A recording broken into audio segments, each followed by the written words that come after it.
প্রথমেই আপনার কাছে একটা বিষয় জানতে চাইবো যে এখন আমরা যে যেভাবেই বলুক না কেন অনেকগুলি পক্ষ দেখতে পাচ্ছি যারা রাষ্ট্র পরিচালনা করছেন বা সরকারে আছেন বা সরকারকে নিয়ে আরেক জায়গায় যেতে চাচ্ছেন, নির্বাচনের কথা বলছেন। সেই পক্ষগুলির মধ্যে আপনি কাকে ন্যায় ভিত্তিক বা ন্যায্য মনে করেন? এরকম কয়েকটা পক্ষের ক্ষেত্রে আপনি ন্যায় ভিত্তিক বা ন্যায্য কাকে মনে করেন? আমি প্রথমেই বলতে চাই সরকার প্রধান ডক্টর মোহাম্মদ ইউনূসের কথা। এরকম আরও কয়েকটা পক্ষের কথা আমি বলবো। আপনি কাকে ন্যায্য মনে করেন? ডক্টর মোহাম্মদ ইউনূসের বর্তমান অবস্থান কি ন্যায় ভিত্তিক বা ন্যায্য? না, প্রথমত হলো যে ডক্টর ইউনূস তো আমাদের একটা সামষ্টিক রাজনৈতিক প্রক্রিয়ার তিনি একটা ফল। ফলে তার প্রতি আমাদের অবশ্য সদয় থাকা দরকার, কারণ এমন নয় যে তিনি এসে ক্ষমতা দখল করেছেন বা আমাদের কাছ থেকে ক্ষমতা নিয়ে গেছেন। সরি। জি। ফলে আমাদেরকে খুব স্পষ্ট থাকতে হবে যে ডক্টর ইউনূসকে আমরা বসিয়েছি পুরো গণ অভ্যুত্থানের মধ্য দিয়ে তিনি এসেছেন। তো ফলে সে অর্থে তার যে আশাটা, এটা তো অবশ্যই লাগবে। উনি গণ অভ্যুত্থানের মধ্যে থেকে এসেছেন, তিনি কোনো সামরিক অভ্যুত্থান করেননি। কিন্তু তার যদি আমরা, হ্যাঁ, না। ফলে অবশ্যই না, একদিন এই ন্যায্যতাকে যদি আমরা রূপ দিতে চাই তাহলে বুঝতে হবে যে গণ অভ্যুত্থানের যে মর্মটা কি, এটা পলিটিক্যাল মানেটা কি, এবং এর লিগ্যাল মানেটা কি। এখানে আমাদের সমাজের মধ্যে বিভিন্ন রকম শক্তি আছে, এবং তাদের শক্তির মধ্যে অধিকাংশই গণ অভ্যুত্থান বিরোধী। তারা যেসব অবস্থানটা নিয়েছে, তারা গণ অভ্যুত্থানেরই একটা বিরোধী অবস্থান নিয়েছে। এটা ডক্টর ইউনূসের জন্য অত্যন্ত কঠিন করে তুলেছে। এটা হলো আমার না, প্রথম আপনার না, উত্তর হবে। ফরদ ভাই, আমরা উনাকে তো আসলে সবাই, এটা একদম আপনার সাথে আমরা শতভাগ একমত যে আমরা তো উনাকে আসলে কি বলবো, মানে রাজি করিয়ে, আমি যদি সোজা বাংলা ভাষায় বলি, হাতে পায়ে ধরে এনেই তাকে আসলে এখানে এনেছি। কিন্তু আমি তার অবস্থাটা ন্যায্য বলতে বুঝাচ্ছি 5 আগস্টের পরে 8 আগস্ট উনি এই জায়গায় আসার পরে আজকে 1 বছরের বেশি সময় পার হয়েছে। এখন নির্বাহী আদেশে তিনি মামলা মুক্ত হন, 600 কোটি টাকা চেয়ারে বসার আগে মৌকুফ করে নেন, গ্রামীণ ব্যাংকের 5 বছর মৌকুফ করেন, গ্রামীণ ব্যাংকের সরকারি লাইসেন্স করে ফেলেন, আদব ব্যবসার লাইসেন্স নেন, করেন। সেই সব বিবেচনায় মানে আপনার যে স্কেল, সেই স্কেলে তিনি ন্যায্যতার মানদণ্ডে কতটুকু ন্যায্যতা পান? মানে আমরা তাকে বসাইছি সেটা ঠিক আছে, তার হাতে পায়ে ধরেই ঠিক বসাইছি, আছে, এইটা জায়গাটা আপনার একটু জানতে ঠিক চাচ্ছিলাম আছে, যে 1 বছরে তাকে এটা আমি আপনি। উত্তরে দেব। প্রথমত আপনি এখন যে সমালোচনাটা করলেন ওটা কিন্তু ব্যক্তি সমালোচনা করলেন। জি। আপনি ব্যক্তি ইউনূসের সমালোচনাটা, সে সেদিকটা আপনার অত্যন্ত ন্যায্য, এটা বলার অধিকার আমাদের সকলেরই আছে। জি। কিন্তু আমরা যেটা দেখেছি সেটা অন্যত্র। আমরা এটাই মানে আপনার এই যুক্তিটা বিপদটা বলি আপনাকে। বিপদটা হচ্ছে এই, আপনি যে মূল যে প্রশ্নটা, রাষ্ট্রের প্রশ্নটাকে আড়াল করে ফেলছেন। রাষ্ট্রের প্রশ্নটা কি ছিল? যে গণ অভ্যুত্থানের পরে আমরা একটা নতুন গঠনতান্ত্রিক প্রক্রিয়ায় প্রবেশ করব। হুম, হুম, ওটা প্রবেশ না করে আমরা কোথায় ঢুকে গেলাম? হুম, আমরা আবার শেখ হাসিনাকে ক্ষমতায় আবার পুনরায় প্রতিষ্ঠিত করলাম। হুম, শেখ হাসিনা ব্যক্তি আকারে রায়, কিন্তু তার ভূতটা কিন্তু আছে পুরো হুম, হুম, মাত্রায়। মানে যেহেতু তারই সংবিধানের অধীনে এটা হুম। রক্ষা করবার জন্য ডক্টর ইউনূস শপথ নিয়েছেন, তাহলে আমরা পলিটিক্যাল জায়গায় থাকি। আচ্ছা। আমি উনি কি পরিমাণ অপরাধ করেছেন, কি দুর্নীতি করেছেন, বা আমরা বলতে পারবো যে তার যে হুম। কনফ্লিক্ট অফ ইন্টারেস্ট করেছেন, এটা ইতিহাসে বলার বহু আপনার দিন পাবো আমরা ওকে, সামনে। আপনি কিন্তু রাষ্ট্রের এটার দ্বারা আমরা আপনি আপনি রাষ্ট্রের সমাপ্ত প্রশ্নে পাচ্ছি। থাকতে চাইছেন, আপনার এটা পরিষ্কার। আমি আমি রাষ্ট্রীয় বসে থাকি। জি, আমি জি। যদি, তাহলে আমরা আর বাকি যাদের নিয়ে প্রশ্ন করব তাদেরকে কি রাষ্ট্রের প্রশ্নই রাখবো? যেমন আমার এবারের যিনি, মানে যাকে নিয়ে আমরা আপনাকে প্রশ্ন করতে চাই, তিনি হচ্ছেন সেনাপ্রধান জেনারেল ওয়াকরুজ্জামান। তার অবস্থানটা আপনি ন্যায্য মনে করেন কিনা? আমি মনে করি তার অবস্থানে ন্যায্য। আমি আমি মনে করি এখানে আমি অনেকের সঙ্গে অবশ্যই বিরোধিতা করব। হুম, প্রথম কথা হচ্ছে সেনা প্রধান, আপনি খেয়াল করুন, এটা একটা সেনার সমর্থিত উপদেষ্টা সরকার। ফলে আমরা যদি হিস্ট্রি খেয়াল করি বাংলাদেশের সেনাবাহিনীর, হুম, তাহলে আমরা দেখবো যে সেনাবাহিনী এবার চেষ্টা করছে যে তারা কোনোভাবে যেন তারা 1/11 মধ্য দিয়ে যে অপরাধটা করেছে, হুম, তাদের যে কলঙ্ক ঘটেছে, এমনকি আপনার শেখ মুজিবকে হত্যা থেকে শুরু করে দীর্ঘকাল তাদের যে কলঙ্ক ঘটেছে, তারা সে কলঙ্কের মধ্যে ঢুকতে চায় না। এটা আমি, তারা আন্তরিক, এটা আমি তাদের অনেককে চিনি, এবং তাদের সেই আত্মসমালোচনা গুলো আছে বলে আমি এরকম অত্যন্ত শক্তভাবে বলতে পারি। আমি মনে করি যে সেনার প্রধানের, যেহেতু উনি পলিটিশিয়ান না, ফলে তিনি পলিটিক্যালি অনেক কথাবার্তা তিনি বলেন, যেটা তিনি তিনি বোকা বলে। আমি বলি কেন আমি বলবো আমি কথাটা, হুম, কারণ তিনি যখন বলেন যে তিনি সেনাবাহিনীকে রাখতে চান না বাইরে, হুম, এবং তাদের ক্যান্টনমেন্টে ফিরে যেতে হবে, হুম, এই যে তিনি কথাটা বলেন, এটাকে খুব যুক্তিসঙ্গত বুঝতে হবে। আসলে অত্যন্ত বিপজ্জনক সেনাবাহিনীকে বাইরে রাখা। এবং সেনাবাহিনীকে ম্যাজিস্ট্রেসির ক্ষমতা দিয়ে বাইরে রাখাটা রাষ্ট্রের স্থিতিশীলতা শুধুমাত্র নয়, রাষ্ট্রের অস্তিত্বের জন্য সংকটপন্ন হয়ে ওঠে। ফলে তিনি বলছেন যে আমি ডিসেম্বরের মধ্যে ইলেকশন চাই, কিন্তু এই কথাটা তিনি বুঝাতে পারেন না, কারণ তিনি তো পলিটিশিয়ান নন, তিনি সেনাবাহিনীর লোক। ফলে সেভাবে তিনি কথা তিনি বুঝাতে চেয়েছেন। সেজন্য আমি মনে করি যে তার যে সেনাবাহিনীকে ফেরত নিয়ে আসা এবং একটা তার ভাষা, তার চোখে একটা স্থিতিশীল সরকার মানে একটা রাজনৈতিক সরকার, যে কোনো রাজনৈতিক দল দায়িত্ব নেবে এবং দায়িত্ব নিয়ে তারা কি করবে, তারা রাষ্ট্র পরিচালনা করবে, তারা ক্যান্টনমেন্টে থাকবে। ওকে। তো এটার মধ্যে তেমন কোনো দোষের কিছু দেখি না। যদি সেনাবাহিনী যদি আলাদা করে কোনো কু করতে চাইতো, আলাদা করে তাদের যদি কোনো ভিন্ন রকম কোনো উদ্দেশ্য থাকতো, এটা আমরা দেখতাম। দুই নাম্বার আরো সিরিয়াস বলি, কারণ দিল্লি ক্রমাগত সেনাবাহিনীর মধ্যে অভ্যুত্থান ঘটাবার চেষ্টা করছে, এবং এই দিল্লির অভ্যুত্থান ঘটাবার চেষ্টার মধ্যে আমাদের অনেকে বিভিন্ন প্রোপাগান্ডা, মানে ওয়াকারের বিরুদ্ধে, ওয়াকারুজ্জামার বিরুদ্ধে বা সেনাপ্রধানের বিরুদ্ধে প্রোপাগান্ডার মধ্য দিয়ে কিন্তু তারা কিন্তু এটাকে আরো এক হিসেবে বলবো যে ওই আগুনে কি বলে না, আগুনে ঘি ঢালা, আগুনে তেল ঢালা মতো, গ্যাস ঢালা মতো হয়েছে। এটা ছিল মারাত্মক পরিস্থিতি, এবং এই পরিস্থিতিটা আমি খুব ঘনিষ্ঠভাবে পর্যবেক্ষণ করেছি। এবং সেই ক্ষেত্রে আমি বলবো যে সেনাবাহিনী প্রতিষ্ঠান হিসেবে এটাকে রক্ষা করবার জন্য আমাদের কয়েকজন জেনারেলের যে আন্তরিকতা, এই আন্তরিকতাকে আমি গ্রহণ করি। তারা নন পলিটিক্যাল বলে, যেহেতু রাজনীতি বোঝে না বলে তারা কতগুলো ভুল করেছে। যেমন একটা ভুলের কথা বলি আপনাকে, যেটা আমাকে তাহলে আমরা দর্শকরা আমাকে সঠিক বুঝবে।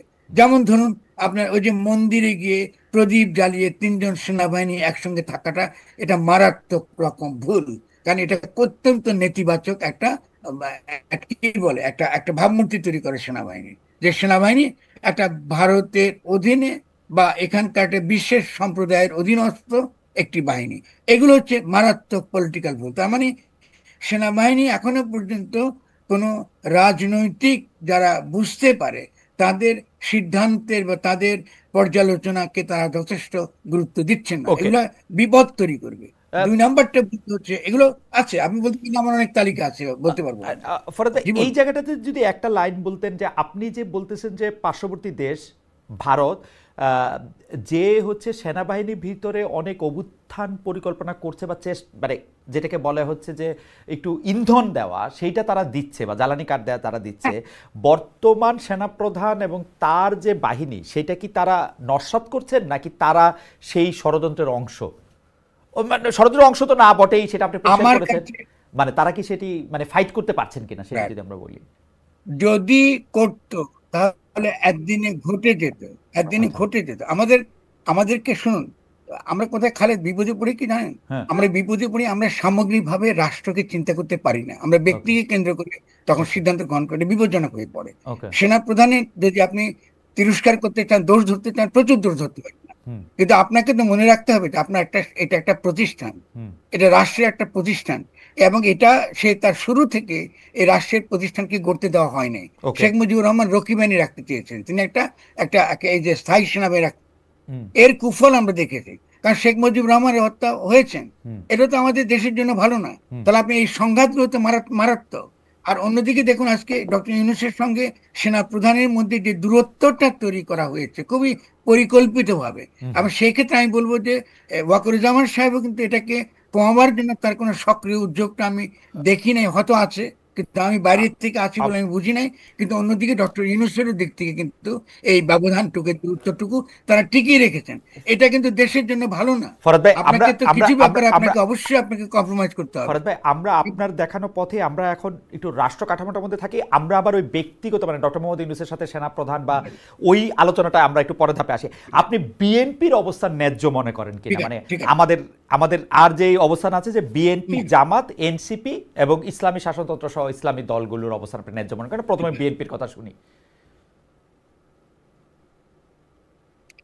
আমি বলবো যে বিএনপির রাজনীতিটা বিএনপির জন্য আত্মঘাতী হয়েছে, ন্যায্যতার চেয়েও এটা আরো খারাপ। বিএনপি তো ন্যায্য নয়, একটা গণঅভ্যুত্থান হয়ে গিয়েছে। ফলে গণঅভ্যুত্থানে জনগণের যে জনগণের যে অভিপ্রায়, এটাকে বিএনপি একদমই সমান করেন। বিএনপি এসে বলতেছে আমাদেরকে 3 মাসের মধ্যে আমাদেরকে নির্বাচন দাও। ফলে এটা তো হতে পারে না, একটা গণঅভ্যুত্থান হয়েছে শুধু নির্বাচনের জন্য না। এবং ক্রমাগত এই আজকে যে আমরা ডক্টর ইউনূসের যদি আমরা সমালোচনা করি, তাহলে তার সমালোচনা পুরোটাই কিন্তু বিএনপির ঘাড়েও পড়ে। কারণ বিএনপির যে পরিমাণ চাপটা দিয়েছে ডক্টর ইউনূসকে নির্বাচনের জন্য, যার ফলে ডক্টর ইউনূস অনেকগুলো একটা পর একটা ভুল করেছেন। কারণ রাজনৈতিক দলগুলো জনগণের প্রতিনিধি নয় গণ অভ্যুত্থানের পরে। আমাদের দেশে অনেকগুলো কনসেপ্ট আছে ডমিনেন্ট, যেগুলো আমাদেরকে ভাঙতে হবে। রাজনৈতিক দলগুলো এই যে নিউ লিবারেল ইকোনমিক পলিসিকে আমরা বলতে পারি এদের অনেক অধিকাংশই মাফিয়া এবং লুটেরা শ্রেণীর প্রতিনিধি। কারণ আপনি কখনোই সাধারণ মানুষ এই এই আপনাকে 5 কোটি 10 কোটি 50 কোটি টাকা দিয়ে তারা কিন্তু আপনার এই নির্বাচনে তারা অংশগ্রহণ করতে পারবে না। ফলে আপনি যখন এই নির্বাচনের কথা বলেন, এখন বাংলাদেশকে গঠন করবার প্রশ্নটাকে বাদ দিয়ে আপনি স্বভাবতই এই পুরো গণঅভ্যুত্থানের বিপক্ষে দাঁড়ান। ফলে বিএনপি তো ন্যায্য তো হওয়ার প্রশ্নই আসে না। বিএনপি আগাগোড়াই গণঅভ্যুত্থান বিরোধিতা করেছে এবং গণঅভ্যুত্থানকে নস্যাৎ করাটা ছিল তার রাজনীতির প্রধান লক্ষ্য। অথচ বিএনপি সবচেয়ে বেশি উপকৃত এই গণঅভ্যুত্থান থেকে। আজকে দেখুন, আজকে যে পরিমাণ সম্মান আপনার খালেদা জিয়া পেয়েছেন এবং একই সঙ্গে যে আপনার কি বলে আমাদের তারেকের উপর যেসব মামলাগুলো ছিল সে মামলাগুলো তো উঠে গেছে। ফলে গণঅভ্যুত্থানে কিন্তু নিট কিন্তু যে ফল এটা বিএনপি পেয়েছে। অথচ বিএনপি একটা জনগণের সঙ্গে একটা মারাত্মক বিশ্বাসঘাতকতা করেছে। কারণ জনগণ চেয়েছে আমরা একটা নতুন গঠনতন্ত্র করতে চাই, সেক্ষেত্রে বিএনপি জাতীয় সরকারে থাকতে পারতো।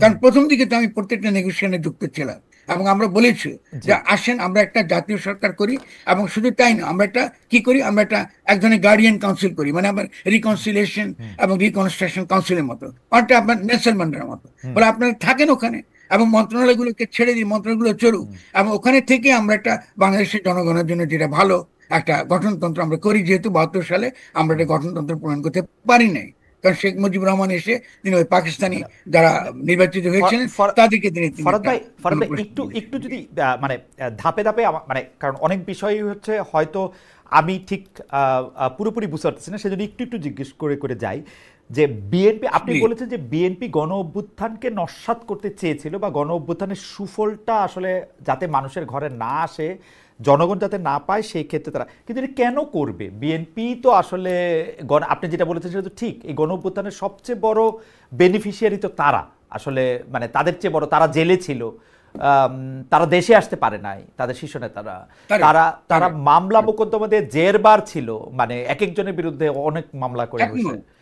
আমরা তো সকলেই তার জন্য বিএনপির প্রতি সহমর্মী, আমাদের কোনো অসুবিধা নেই। কিন্তু তারা এটা কেন করবে, মানে গণ অভ্যুত্থানটা নস্যাৎ তারা কেন করতে চাইবে, বা এটা সুফলটা তারা নস্যাৎ করতে চেয়েছে ভেরি সিম্পলি, যেহেতু তারা লুটেরা মাফিয়া শ্রেণীকে রিপ্রেজেন্ট করে। আমরা এই বিএনপি তো আপনার আমাদের যে জিয়াউর রহমানের বিএনপি তো না, এটা তো খালেদা জিয়ার বিএনপি তো না। ফলে এই বিএনপি তো আর আমরা আগের সে বিএনপি কে ভেবে বিচার করতে পারবো না। এখানে যারা এখানে পুরো বিএনপি যারা পরিচালনা করে তাদের মধ্যে অধিকাংশ আপনি এস আলমের গোলাম, অনেকে বসুন্ধরার সঙ্গে যুক্ত, অনেকে নানান রকম লুটিয়া মাফিয়া শ্রেণীর স্বার্থে। ফরহাদ ভাই, 2001 থেকে 2006 বিএনপি খালেদা জিয়ার বিএনপি ছিল, 2025 বিএনপি খালেদা জিয়ার বিএনপি না, মানে কি মৌলিক পার্থক্য? যদি লুটেরা মাফিয়া শ্রেণীকে রিপ্রেজেন্ট তারা করে, তাহলে তারা তখনও করছে, এখনো করবে, মানে ব্যাপারটা তো তখন করে নাই, এখন করবে, ব্যাপারটা কিরকম? অনেক অনেক পার্থক্য আছে, আমাদের হিস্ট্রি ভুলে যাবেন না। যেমন আজকে যদি আমরা বলি যে শেখ মুজিবুর রহমান তো বাংলাদেশের যে আন্দোলনে তিনি তো একটা সামনের সারির একটা মানুষ ছিলেন। আজকে ধরুন বাংলাদেশের যে আমাদের যে বাংলাদেশের একটা জনগোষ্ঠী হিসেবে তার যে চেতনাগত দিক, এটাকে বিকশিত করার ক্ষেত্রে তার তো একটা অবদান আছে। বাংলা ভাষা এবং সংস্কৃতির প্রশ্নটাকে নিয়ে এসছেন। ফলে এই শেখ মুজিবকে, আর যিনি বাকশাল করেন বা যিনি শপথ ছাড়া প্রেসিডেন্টের পদ গ্রহণ করেন, তাকে তো আপনি এক করে ফেলবেন না, আপনি তো অবশ্যই সমালোচনা করবেন। তেমনি আমি শেষ করি বিএনপির সময় বক্তব্যটা দিই, সেটা হলো এই যে আপনি জিয়াউর রহমান আমাদের সৈনিক এবং জনগণের বৈপ্লবিক মৈত্রীর ভিত্তিতে তিনি এসেছেন। ফলে এটা হলো সিগনিফিকেন্স, তার পলিটিক্যাল সিগনিফিকেন্স। এই জিয়াউর রহমান এসে বাংলাদেশের অর্থনীতি সম্পর্কে এবং একই সঙ্গে সঙ্গে এই আঞ্চলিকভাবে বাংলাদেশ কি করে তার নিজের স্বার্থ রক্ষা করতে পারে তার একটা পথ রূপরেখা কিন্তু তার 19 দফার মধ্যে কিন্তু আমরা দেখি। ফলে স্বভাবতই তার একটা রাজনৈতিক সচেতনতা ছিল। এবং শুধু তাই নয়, আর দেখুন আজকে জিয়া রহমান এসে আওয়ামী লীগকেও রাজনীতি করবার সুযোগ করে দিয়েছে। আমরা যদি বেগম জিয়াতে আসি, মানে 2001-কে যদি চলে আসি আর কি, ফরহাদ ভাই আপনি বলতেছিলেন যে এই বিএনপিকে আপনি খালেদা জিয়ার বিএনপিও বলতে চান না, তো সেই ক্ষেত্রে আমি বললাম যে না, চাই অবশ্যই চাই না, এটা বলি না। আমি তো আপনাকে ব্যাখ্যা করে যে বিএনপির ইতিহাস, সেখান থেকে খালেদা জিয়া যখন আপনার জিয়াউর রহমান তিনি যখন তাকে তখন হত্যা করা হয়, জি। কারণ একজন মানুষ যিনি ধরে রাখতে চেয়েছে সেই স্পিরিটটা একদিকে, হুম হুম এবং অন্যদিকে এরশাদ বিরোধী আন্দোলনকে তিনি হুম নেতৃত্ব দিয়েছেন। হুম ফলে সেই খালেদা জিয়া তো আপনি এটা এটা বলে তো চলবে না তিনি ম্যাট্রিক পাস একজন মহিলা, কারণ রাইট। তখনও মনে আছে কিনা আপনার, আমি কিন্তু তখন তার পক্ষে 100 ভাগ তার পক্ষে ছিলাম। না, আপনি 100 ভাগ। সিম্পলাইজ, 100 কারণ ভাগ। তিনি জনগণের অভিপ্রায়কে তিনি ধারণ করেন। এবং আমি এখনো মনে করি বাংলাদেশের নিরাপত্তার প্রশ্নে, যে কারণে আমি তার সঙ্গে অত্যন্ত ঘনিষ্ঠভাবে কাজ করেছি, বাংলাদেশে যদি নিরাপত্তা, জাতীয় স্বার্থ, জাতীয় নিরাপত্তার প্রশ্নটা আসে, আমি খালেদা জিয়াকে, বেগম খালেদা জিয়াকে 100 ভাগ তার উপর নির্ভর করি। ওকে। সেক্ষেত্রে আমি তাকে বিশ্বাস করি, আস্থা, তার উপর পূর্ণ আস্থা আছে। কিন্তু তার অন্যান্য যে সকল নেতাগুলো বিএনপিতে ঢুকেছে, তারা তো খালেদা জিয়া কমাননি, তারা তো আপনার খালেদা জিয়ার সঙ্গে তো না না না না না, এটা তাহলে তো আপনি আপনার, তো তাদের ফরাদ ভাই, এটা তো আপনার অনুমান, হয়তো বেগম জিয়া উনাদেরকে ইচ্ছা করেই নিছেন, কারণ না। আপনি বিএনপি আমি পরিচালনা করলে বিএনপি একরকম হইতো, আমি আপনি বিএনপির আমি এখানে মহাসচিব হলে বিএনপি একরকম আমি হইতো। ব্যাখ্যা দিই, ঠিক আছে, আমি আপনাকে ব্যাখ্যাটা দিই। জি। আমাদের এখানে রাজনৈতিক দলগুলোতে গড়ে ওঠে আমাদের আর্থ সামাজিক বাস্তবতার ভিত্তিতে, হুম। আর্থ সামাজিক বাস্তবতার ভিত্তিতে। রাইট। আপনার কথাটা সত্য, কিন্তু এক্ষেত্রে খালেদা জিয়াকে আমি দায়ী করতে পারবো না। কেন? কারণ আমাদের এখানে পরবর্তীকালে যখনই আমাদের অবাধ বাজার ব্যবস্থাটা এসে গেল, এবং রাষ্ট্র বিভিন্ন বড় বড় প্রকল্পের ধারক হলো, এবং রাষ্ট্র হয়ে উঠলো খুব দ্রুত বেগে টাকা কামাবার একটা রাষ্ট্র ক্ষমতায় যাওয়া, এবং বিভিন্ন বড় বড় প্রজেক্টে নিয়ে গ্রহণ করে, এবং বিভিন্ন ব্যবসা দখল করে তাদের এই আর্থিক স্বার্থটাকে না আদায় করা। এই ফরদ ভাই, জন্য আমি আমি আপনার, বলেছি ফরদ ভাই, যে আমার মনে হয় যে আমি এবং আমাদের আমাদের দর্শকরা আপনার আর্গুমেন্টটা আমরা বুঝতে পারছি, কিন্তু আপনি যে কারণে বিএনপিকে লুটেরা মাফিয়া শ্রেণীর রিপ্রেজেন্টেটিভ বলতেছেন, সেই জিনিসটা তো 1991 সালে বেগম খালেদা জিয়ার হাত ধরে আমরা হইতে দেখছি। উনি না, 300 আসনে correct। যেসব প্রার্থীকে ওটা আমি নমিনেশন ব্যাখ্যা করছি। দিছেন, প্রার্থীকে যারা না, না, না, নমিনেশন আমি দিচ্ছেন। ব্যাখ্যা করছি। আমি ব্যাখ্যা করছি, জি নমিনেশন ব্যাপারটা যখন ব্যবসা হয়ে গেছে, এটা লুটে মাফিয়া শ্রেণীর রাজনীতি হয়ে গেছে। এটা তো জি। যেদিন থেকে আপনি নমিনেশন দিয়ে ব্যবসা শুরু করলেন, তখন এটা তো আগের বিএনপি না। না। আপনি জিয়া রহমানের চর্চাটা আপনি খেয়াল করেন, জি জিয়া রহমান সময় তো আমাদের বয়সও কম ছিল, জি। ওই জিয়া রহমানের বিরোধিতা করেছি আমরা। হুম হুম কিন্তু তারপর যে জিয়া রহমান কথা বলেছে, জিয়া হুম রহমান মধ্যে আপনার রেডিক্যাল লেফটরা ছিল, হুম হুম যারা বাকশালের সময় অত্যাচারিত নির্যাতিত হয়েছে। ফলে আপনি এভাবে দেখেন, আপনি যদি প্রশ্নটা তৈরি করেছেন, আমাকে করেছেন ব্যক্তি কেন্দ্রিক, ফলে হুম। স্বভাবত আমার উত্তরটা ব্যক্তি কেন্দ্রিক ওকে হয়ে যাচ্ছে।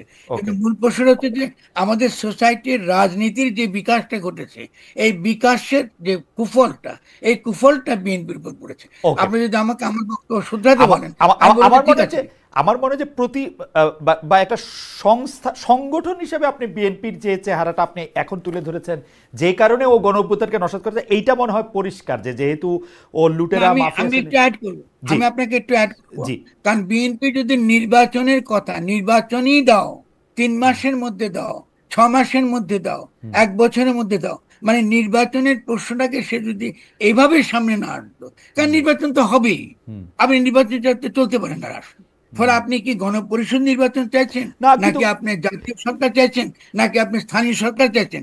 এই বিষয়গুলো তো বিএনপি আমাদেরকে না পরিষ্কার কিন্তু করে নাই। কিন্তু ফরাদ ভাই, আমার কাছে মনে হয় আমরা যখন আপনার কাছে, আপনি নিশ্চয়ই লিখবেন এটা সম্পর্কে, তখন নিশ্চয়ই এটা তুলনামূলক বিবেচনায় দেখব যে কে আগে এটা শুরু করেছিল। ইউনূস সাহেব 5 বছর আগে থাকতে চেয়েছেন, এই ইরাদা আগে প্রকাশ হয়েছে, নাকি বিএনপি চাপ আগে দিতে শুরু করেছে, সেইটাও আপনি নিশ্চয়ই আপনি বিশ্লেষণ করে আমাদের দেখাবেন। আমি এখানে এখন এই পর্যায়ে, মানে এই আলাপের পর্যায়ে, আমি আপনাকে জামাতের ন্যায্যতা প্রসঙ্গে একটু বলি। জামায়াত ইসলামী কি আসলে এখন ন্যায্য আছে? পিআর না হলে নির্বাচন হবে না, নির্বাচন আমরা চাই না, ঐক্যমত প্রশ্নে এই ব্যাপারটা এরকম, আমরা এরকম, মানে আপনি আমাদের ব্যাখ্যা আমরা করতেই পারি, কিন্তু জামায়াত ইসলামীর অবস্থানটা আপনি ন্যায্য মনে করেন কিনা? আমি এখন এখন আমি বুঝতে পারছি যে আপনার প্রশ্নটার মধ্যে একটু গরজ আছে। আচ্ছা, সরি, আপনি ঠিক করে দেন ন্যায় প্রশ্ন। হ্যাঁ, প্রশ্নটা কিন্তু ন্যায়ের প্রশ্ন না। জি প্রশ্নটা হচ্ছে যে আমরা 72 সালে এক স্বাধীনতা যুদ্ধের পরে আমরা একটা রাষ্ট্র গঠন করতে পারি নাই, হুম জনগণের অভিপ্রায়কে আমরা ধারণ করতে পারি না। আমাদের হুম অনেকগুলো অত্যন্ত ক্রিটিক্যাল একটা এরিয়া আছে, আমরা হুম পারি নাই। হুম এবং না পারতে আমরা যখন এই যে এরশাদ বিরোধী আন্দোলন করলাম, তারপরেও কিন্তু আমরা একটা রাষ্ট্র গঠন করতে পারলাম না। হুম এবং এবারও কিন্তু আমরা একটা রাষ্ট্র গঠন করতে পারলাম না। ফলে ব্যাপারটা কিন্তু ন্যায্য আর অন্যায্যের প্রশ্ন না। হুম যদি আমরা রাষ্ট্র গঠন করবার এই যে জনগণের যে অভিপ্রায়, সে অভিপ্রায়কে বাস্তবায়িত করবার ক্ষেত্রে জামাতের কি কোনো ইতিবাচক ভূমিকা আছে? আমি বলি জামাতের কোনো ইতিবাচক ভূমিকা আমি এই মুহূর্তে দেখি না, কিন্তু ক্ষতিকর কিছু দেখি না। কেন বলি আপনাকে?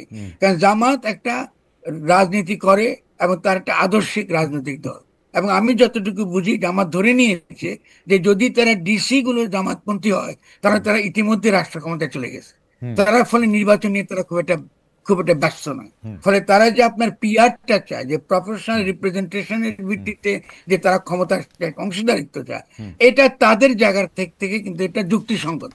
কিন্তু যদি আপনি রাষ্ট্র গঠনের প্রকল্পের দিক থেকে তাকান তাহলে জামাত তো ইতিবাচক নয়। জামাত তো আমাদেরকে এমন কোন সত্যিকার অর্থে যে আমরা যে নতুন যে রাষ্ট্রটা গঠন করতে চাই সেখানে ইসলামের ভূমিকা কি হবে, বা আমরা কি 71 সালে যখন স্বাধীনতার ঘোষণা দিয়েছিলাম সাম্য, মানবিক মর্যাদা এবং সামাজিক ন্যায় বিচার, এটা তো ইসলামী মূল্যবোধ। তাহলে তো আমরা 71 সালে তো আসলে ইসলামী রাষ্ট্রই গঠন করতে চাইছিলাম, আমরা তো ইসলাম থেকে আলাদা কিছু গঠন করতে চাইনি। কিন্তু ইসলামী পন্থীদের মধ্যে এখনো পর্যন্ত ইসলামী রাষ্ট্র নামক একটা অদ্ভুত চিন্তা একটা আছে, যার সঙ্গে ইসলামের কোনো সম্পর্ক নেই। ইসলামী রাষ্ট্র বলে কোনো কনসেপ্টই নেই। ইসলামী সমাজ আছে, রাষ্ট্র নাই। ক্ষমতা আছে, প্রশাসন আছে, কিন্তু রাষ্ট্র নাই। ফলে দেখা গেছে জামাত এই ক্ষেত্রে আমাদেরকে কোনো পরিষ্কার করে কোনো আমাদেরকে অবস্থান সে পরিষ্কার করে নাই। 2 নাম্বার, ইখওয়ানুলের রাজনীতি গ্লোবালি আন্তর্জাতিকভাবে পরাজিত, এবং আমরা দেখেছি যে এটা কোনো ভবিষ্যৎ নাই। আমরা জামাতের মধ্যে কিন্তু রূপান্তর দেখি নাই। তারা আব্দুল আলাহ মওদুদীর যে অবস্থান, তিনি একটা জাতিবাদী ইসলামপন্থী মানুষ, আমি তাকে সম্মান করি, তাকে নিয়ে যথেষ্ট আলোচনা হতে পারে, কিন্তু আমরা দেখি নাই যে এই মওদুদীর চিন্তাটা তারা বাংলাদেশে কি করে বাস্তবায়িত করবে। তারা কি এটা রেখেছে না তারা বাতিল করে দিয়েছে? ফলে আমরা যদি রিয়েলি ইসলামকে বাংলাদেশে ইন্টিগ্রেট করতে চাই আমাদের মূল্যবোধের মধ্যে, আমাদের রাষ্ট্র গঠনের মধ্যে, আমাদের সংস্কৃতির মধ্যে, তাহলে জামাতের প্রথম কাজ হবে জামাত ইসলামীর নামটা বাদ দেওয়া। জামাত ইসলামীর নামটা রাখা মানে এই দেশের 17 কোটি মানুষকে অপমান করা। কারণ আমরা 71-এ মুক্তিযুদ্ধ করেছি, কিন্তু যারা এই মুক্তিযুদ্ধকে গ্রহণ করে নাই তার মধ্যে এই নামটা ছিল আমাদের বুকের মধ্যে বিধে আছে। এটা তো মনে হয় যে এর চেয়ে পরিষ্কার করে বলা সম্ভব না। জি জি জি, আপনার এটা খুবই সেন্সিটিভ ইস্যু এবং গুরুত্বপূর্ণ বুঝতে পারেন, কারণ আপনি এই কথাটা বলা গুরুত্বপূর্ণ। কারণ জামাত থাকলে আবারও আওয়ামী লীগ ফিরে আসবে, আবারও বাকশালী ফ্যাসিবাদ ফিরে আসবে, আবারও শেখ হাসিনার ফ্যাসিজম ফিরে আসবে। কারণ জামাত থাকা মানে হলো অবশ্যই বাংলা ভাষা এবং সংস্কৃতির লড়াইটা প্রধান মুখ্য রাজনৈতিক বিষয় উঠবে। ফলে জামাতকে আমি বারবার বলি আপনাদের এই নাম বদলাতে হবে। আর দ্বিতীয়ত হলো জামাত তো আপনার যখন এই গণপ্রতিনিধিত্ব অধ্যাদেশে যখন তারা নিজেদেরকে তারা নিবন্ধিত করেছে, সেখানেও তারা ইসলাম কায়েম করার কথা তো বলে নাই, তারা তো গণতন্ত্র চেয়েছে। তো আপনি কেন প্রচারণা করছেন? ফরদ ভাই, আমরা একটু আগাই। আমরা শুধু এই জায়গার মধ্যে থেকে আপনি আর এক লাইন বলবেন কিনা, বা এটাতে আপনি কোনো কিছু আছে না যে জামাত থাকলে আবার আওয়ামী লীগের ফিরে আসার সম্ভাবনা থাকবে, এবং আপনি সম্ভাবনা বলছেন, আপনি বলছেন আসবেই, এটাকে আরেকটু লাইন বলবেন যে এটা কি আসলে এরকম করে বলে এখন যে সেকুলার এবং এই যে বাঙালি জাতিবাদী যে রাজনৈতিক ধারা আওয়ামী লীগ নামে বা বেনামে যেটা আছে, জামাত আছে বলে আছে। বাংলাদেশের যে তাদেরকে আমরা বামপন্থী বলি, যারা ডেফিনেটলি তারা মনে করে তাদের তো কি, তাদের যে মূল যে লড়াইয়ের ক্ষেত্রে তো এটাই যে আপনি যদি একটা ইসলামী রাষ্ট্র কায়েম করতে চান, ইসলাম আমাদের সংস্কৃতির অংশ। আর আমি আমার লেখাতে বারবার দেখিয়েছি যে ধর্মের একটা ক্রিটিক আমাদের লাগবে। ইসলামে আমাদের শুধু আমাদের ধর্ম মাত্র না, ইসলাম আমাদের আগামী দিনে রাষ্ট্র গঠনের ক্ষেত্রে ইসলাম একটা অত্যন্ত গুরুত্বপূর্ণ ভূমিকা থাকবে। কিন্তু এমন একটা ভূমিকা, যে ভূমিকা আমরা তথাকথিত ইসলামপন্থী এবং সেকুলার পন্থী সকলে আমরা একমত হতে পারি, এটা হলো রাষ্ট্র গঠনের প্রক্রিয়া। এই আর কি। আপনি যদি বিভেদটা টিকিয়ে রাখেন, এই বাইনারি ইসলাম বনাম সেকুলারিজম, এটা আত্মঘাতী। এখান থেকে বেরিয়ে আমার মনে হয় যে আপনার এই কথা থেকেও আরো অনেক কিছু বিষয় আলোচনার আছে। যেমন আমি শুধু আমার 2 পয়সাটা একটু দিয়ে রাখি, যে প্রায়ই আমরা শুনি, কতদিন আগে বিএনপি শীর্ষ নেতার কাছেও আমরা শুনলাম যে আমরা কোরআন সুন্নাহ বিরোধী কোনো আইন করব না। বাংলাদেশে কি কোনো কোরআন সুন্নাহ বিরোধী আইন আছে? আমি তো খুঁজে পাই না কোন আইন কোরআন সুন্নাহ বিরোধী, আমি তো বুঝতে পারি না। কিন্তু এইটা বারবার এরকম করে বলা হয় কেন? এবং আপনিও আজকে বলছেন যে তারা যখন গণপ্রতিনিধিত্ব ওই জায়গাটার মধ্যে স্বাক্ষর করে, তখনও জামাত ইসলামীও তো বলে নাই যে ইসলামী শাসন কিভাবে প্রতিষ্ঠা করবে। এই ব্যাপারটা নিয়ে নিশ্চয়ই বড় আলোচনা দাবি রেখে আপনি আরো 2টা রাজনৈতিক অস্তিত্ব সম্পর্কে যদি একটু বলেন। একটা হচ্ছে এনসিপি, একটা হচ্ছে ইসলামী শাসনতন্ত্রের নেতৃত্বে বা আরো ইসলামিক দলগুলি। একটু সংক্ষেপে যদি বলেন, অনেক প্রশ্ন জমে গেছে আসলে। এনসিপিটা যদি একটু বলেন, এনসিপির অবস্থানটা আপনি কিভাবে দেখেন? এই ফেব্রুয়ারিতে তাদের জন্ম। এনসিপি তরুণেরা একটা গণঅভ্যুত্থান করেছে, ফলে তাদের প্রতি আমাদের একটা সমর্থন থাকবে। জনগণ সমর্থন করেছে, বাস্তবে সমর্থন করেছে, তাদের নেতৃত্বে গণঅভ্যুত্থানটা হয়েছে। তাদের সঙ্গে যুক্ত ছিল আমাদের সৈনিকেরা, যারা বলেছে যে আমরা এরপর আর গুলি করবো না। পরে সভাপতি সাদা মানুষের গুলি করতে তারা অস্বীকার করেছে বলে সভাপতি শেখ হাসিনার পক্ষে আর এই আমাদের এই এর শাসন ব্যবস্থা থাকা সম্ভব ছিল না। ফলে এনসিপির এই যে ঐতিহাসিক গুরুত্ব, এটা তাকে দিতে হবে। কিন্তু বৈষম্য বিরোধী ছাত্র আন্দোলন, ছাত্র তরুণদের আন্দোলন এক জিনিস, আর নির্বাচনবাদী এনসিপি যে নির্বাচন করতে চায়, গণ অভ্যুত্থানের যে লক্ষ্য, এটা সফল হবার আগে, এটা বাস্তবায়িত হবার আগে এই এনসিপিকে আমি গ্রহণ করি না। কারণ নির্বাচনবাদটা আমাদের সবচেয়ে বড় রাজনৈতিক সমস্যা। নির্বাচন দরকার, কিন্তু নির্বাচন বাদ অত্যন্ত মুশকিল। কারণ নির্বাচনটা দরকার আমাকে একটা গণপরিষদ নির্বাচনের জন্য, নির্বাচন দরকার আমাকে একটা জাতীয় সরকারকে স্থানীয় সরকার নির্বাচনের জন্য। নির্বাচন একটা পদ্ধতি মাত্র। ফলে এনসিপির রাজনীতির দ্বারা তারা প্রতিষ্ঠা করতে পারে নাই যে নির্বাচন একটা প্রক্রিয়া মাত্র। কিন্তু প্রতিষ্ঠা না করে তারা এখনো বলছে যে তারা নতুন সংবিধান চায়, আমরা একমত। এবং তারা এখনো বলছে যে তারা এই বিচার চায়, আমরা একমত। এবং তারা এখনো তারা যে সকল ন্যায্য কথাবার্তা বলছে তার সঙ্গে আমরা অত্যন্ত একমত। কিন্তু আমরা চেয়েছিলাম একটা এই 8 তারিখে যে ধরনের সরকার গঠিত হয়েছে তার বিপরীতে গণ অভ্যুত্থানের ধারাকে কন্টিনিউ করা। তারা সরকারে গেছেন, সরকারে যখন গেছেন আমাদের কোনো আপত্তি নাই, কিন্তু সরকারে গিয়ে মন্ত্রী হিসেবে তারা সফল হন নাই।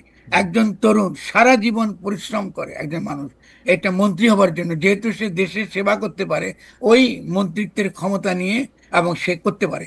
এটা না করে তারা মন্ত্রিত্ব ছেড়ে দিয়েছেন, এবং মন্ত্রিত্ব এই যে মন্ত্রণালয়গুলো পরিচালনার ক্ষেত্রে আমরা বাইরে থেকে দেখছি আন্তরিকভাবে পেশাদারিত্বের সঙ্গে এটা তারা করেন নাই। এটা তরুণদের জন্য অত্যন্ত ক্ষতিকর হবে আগামী দিনে। তার মানে তরুণরা একটা মন্ত্রণালয় চালাতে পারে না, এটাই তারা প্রমাণ করলেন। এগুলো তো ক্ষতি করবে, কারণ আপনাকে তো শেষাবধি রাষ্ট্র আপনাকে চালাতে হবে। তারপর যে তরুণরা গণঅভ্যুত্থান করেছে এদের পক্ষে এরপর আবার মন্ত্রী হতো, কি করে মন্ত্রী হবেন? আপনি মন্ত্রণালয় চালাতে পারেন নাই এবং আপনি ছেড়ে দিয়েছেন। আমি যে নাই ছেড়ে দিতে ভালো, এটা আমি প্রশংসা করি, এটা তার নৈতিকতার প্রশংসা করি। কিন্তু যদি তরুণদের যদি মন্ত্রণালয় চালাবার যোগ্যতা তারা অর্জন না করে, এটা তো আমার জন্য আর বড় ক্ষতির ব্যাপার। কারণ আমার তো বয়স হয়েছে, ওদেরকে তো রাষ্ট্র চালাতে হবে। ফলে এদেরকে তো শিখতে হবে, ভুল ত্রুটি সহ শিখতে হবে। ফলে মন্ত্রণালয়ে যে মন্ত্রণালয় তো তামাশা করার ব্যাপার, মন্ত্রণালয় তামাশা করার ব্যাপার। এটা একটা প্রশাসন, এটা একটা মন্ত্রণালয়, এটা একটা একটা একটা একটা বিশাল একটা ক্ষেত্র রাষ্ট্রের, যেটাকে পরিচালনা করার দক্ষতা আছে। আপনি সেক্রেটারিদের উপরে আপনি তাদেরকে পরিচালনা করার দক্ষতা অর্জন করার বিষয় আছে, শেখার বিষয় আছে। ফলে আমরা ইতিমধ্যে যদি 3 জন যদি মন্ত্রী তারা যদি এখানে আসতেন, ভালোভাবে সফলভাবে করতেন, আমরা 3 জন নতুন নেতা, জাতীয় নেতা পেতাম। 3 জন জাতীয় নেতা পেতাম। আচ্ছা, এই জাতীয় নেতা থেকে আমরা এটা পরিষ্কার।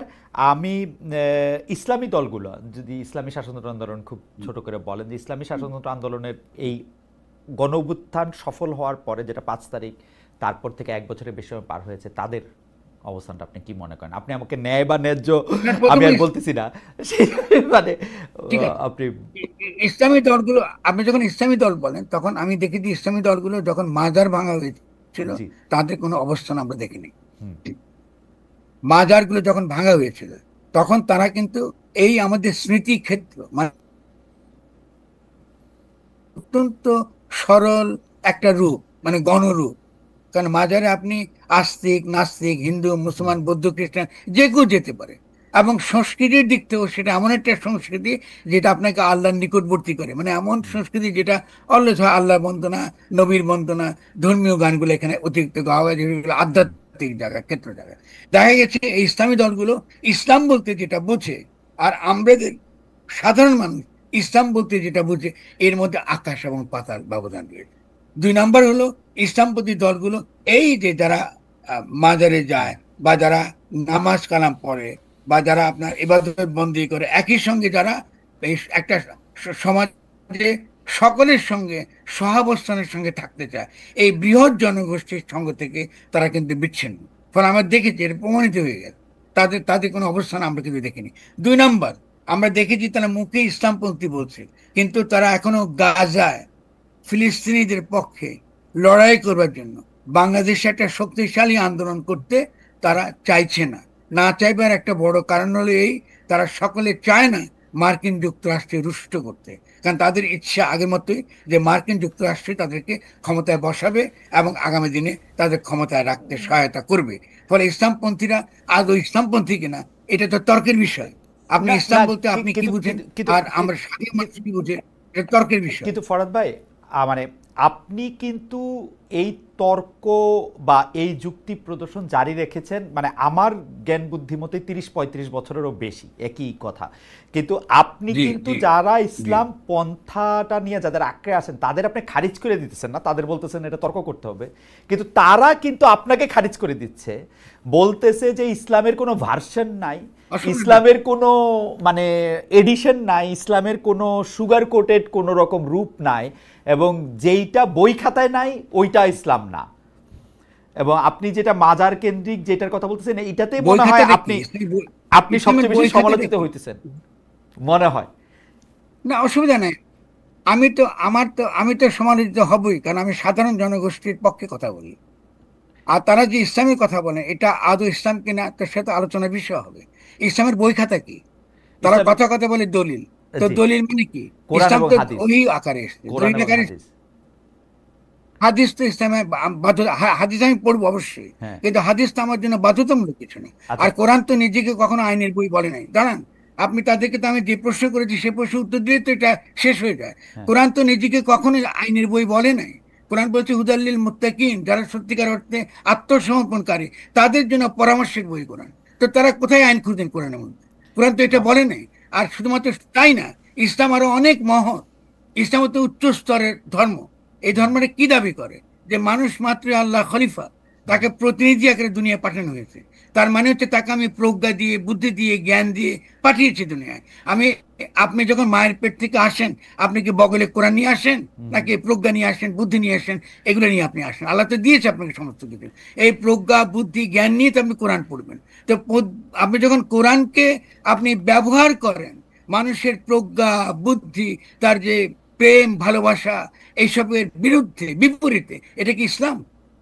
না এটা কোন কিন্তু ইসলাম? কিন্তু নবীতে কিন্তু কিন্তু ফরদ ভাই, আমি নবীতে এটা করে। কিন্তু ফরদ ভাই, আমি আপনি আমি আপনি আমি আমি আপনার সাথে আপনি থিওলজিক্যাল তর্কে যাব না, কিন্তু আমি যদি আপনাকে বলি, না, আমি থিওলজিক্যাল তর্ক করছি না না, আমি থিওলজি কিনা আমি না, দেখতে। আমার প্রশ্নটা যদি আমি শুধু বলি যে ব্যাপারটা হচ্ছে এরকম, যদি আপনি মানে আমাদের যারা এটা বলেন তারা বলেন যে প্রফেট হযরত মুহাম্মদ সাল্লাল্লাহু আলাইহি ওয়াসাল্লাম যখন মারা যান তখন তাকে প্রশ্ন করা হইলে বা তিনি অন্য প্রসঙ্গে নানাভাবে এটা বলতে চেষ্টা করছেন যে তোমাদের জন্য আমি এই গাইডলাইনটা আল্লাহ তোমাদেরকে আমার মাধ্যমে তোমাদেরকে দিয়ে গেছে, দিস ইজ দি কমপ্লিট হ্যাঁ, কি গাইডলাইন। বলুন তো বলুন, আপনি বলেন না কি বলেছে, কি দিয়েছে আল্লাহ? এই যে আল্লাহ আমাদেরকে একমাত্র এই যে গাইডলাইন, তুমি এটা কমপ্লিট এটা ফলো করতে পারো। ওই দিয়েছে। আমি কেন বলতেছি, আমি কিন্তু আপনার কথা মানে আমি বুঝতে পারতেছি, কিন্তু ঘটনা হচ্ছে এক একজন যদি তার নিজস্ব প্রজ্ঞা দিয়া এক একভাবে এটা ব্যাখ্যা করতে পারে, তাইলে তো আর আমরা এক ময়দানে দাঁড়াতে পারবো না ফরদ ভাই, আমরা মিলবো কি শর্তে? না না, অবশ্যই দাঁড়াতে পারবে। তাহলে তাহলে ওয়েস্টার্ন সিভিলাইজেশন কি করে টিকে আছে? ঠিক আছে, এটা বলেন। এই লুথারান চার্চ আমি 100, ব্যাখ্যা দিই। এই ক্যাথলিক, মানে ওরা আপনি যদি প্রশ্ন তুলেছেন, ধর্মের মধ্যে তো আপনি 100 প্রশ্ন তুলে, বিভেদ। না না, এটা তো আপনি একদম আমি আমাকে উত্তর দিতে দেবেন। জি আমি প্লিজ। উত্তর দিবেটা হচ্ছে জি এই, যে প্রথমত হলো যে 100 জনের তো তাদের ব্যক্তিগত ইচ্ছা অনিচ্ছা দ্বারা তারা ঠিক হবে না। আপনার মধ্যে যে বুদ্ধি আছে, যে প্রজ্ঞা আছে, যে যে যে যে যে তর্কের যে আপনার যে ক্ষমতা আছে, এর দ্বারাই তো সামষ্টিক অভিপ্রায়টা তৈরি হয়। আপনি যে সামষ্টিক অভিপ্রায় তো তর্ক ছাড়া তো হবে না, সামষ্টিক আলোচনা ছাড়া তো হবে না। গণতন্ত্র মানেই তো আলোচনা। তো আপনি এটাকে কেন অস্বীকার করছেন?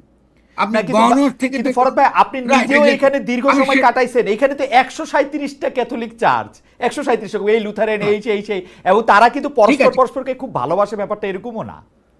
না খুব ভালো না, কিন্তু তারা তো একটা একটা রাষ্ট্র গঠনের ক্ষেত্রে তাদের তো একটা ঐকমত্য আছে। তাহলে আধুনিক রাষ্ট্র কোথায় গড়ে উঠলো?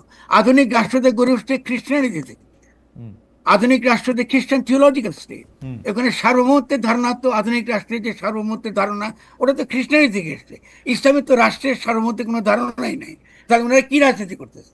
আপনি যদি রিয়েলি তারা ইসলামপন্থী হতেন, তাহলে কি করে রাষ্ট্র সার্বভৌম এটা তারা কি করে এটা তারা মানেন? আর তারা যে আল্লাহ সার্বভৌম বলেন, তারা তো রাষ্ট্রবিরোধী। তো তারা তো একটা অলরেডি একটা কন্ট্রাডিক্টরি পজিশনে গিয়ে রাজনীতি করছেন, এটা তো হবে না। আপনি যে জন্য ইসলাম হলো সবচেয়ে সবচেয়ে অগ্রসর একটা রাজনৈতিক ধর্ম, কারণ সত্যিকারের সঠিক রাজনৈতিক দিশা দেওয়ার জন্য ইসলাম আপনাকে যথেষ্ট পরিমাণ তার যে থিওলজিক্যাল প্রপোজিশন বলেন, ফিলোসফিক্যাল প্রপোজিশন বলেন, ইসলামের মধ্যে নিহিত রয়েছে, নবীর জীবনে নিহিত রয়েছে। নবী কি হীরা গুহায় বসে বসে সারা জীবন বন্দী করে কাটেছেন নাকি? তিনি কি যুদ্ধ করেন না? তিনি কি আপনার রাষ্ট্র প্রশাসন পরিচালনা করেন না? তার বিবিরা কি তার মসজিদের কোণা ছিল না? আপনি মেয়েদেরকে মসজিদ থেকে বের করে দিচ্ছেন, মেয়েদের সম্পর্কে যেসব কথাবার্তা বলছেন, এটা কি নবীর চরিত্রের সঙ্গে যায়? আপনি ইসলামের সঙ্গে যায় এগুলো? এগুলো আপনি আরব ট্রাইবাল কতগুলো রিলিজিয়নকে আপনি নিয়ে আসে বলতেছেন এগুলো ইসলাম। এটা কি, এটা কিসের ইসলাম? আপনি তো এটা হবে না। ইসলাম তো পরকালের জন্য আসে নাই। আপনি যখন মোনাজাত করেন তখনই তো আপনি বলেন কি রব্বানা আতিনা ফিদ দুনিয়া হাসানা, আপনি রাইট। দুনিয়াকে আপনি ভালো করেন। যারা ইহলোক বিরোধী, যারা ইহলৌকিকতা বিরোধী, তারা কখনোই নবীর উম্মত হতে পারে না। কারণ নবী ওকে। ইহলৌকিক ধর্ম এনেছেন দুনিয়াতে খ্রিস্টানিটির বিপরীতে। এইখানে ইসলামের সঙ্গে খ্রিস্টানিটির বিরোধ, এইখানে ইসলামের সঙ্গে জুদাইজমের বিরোধ।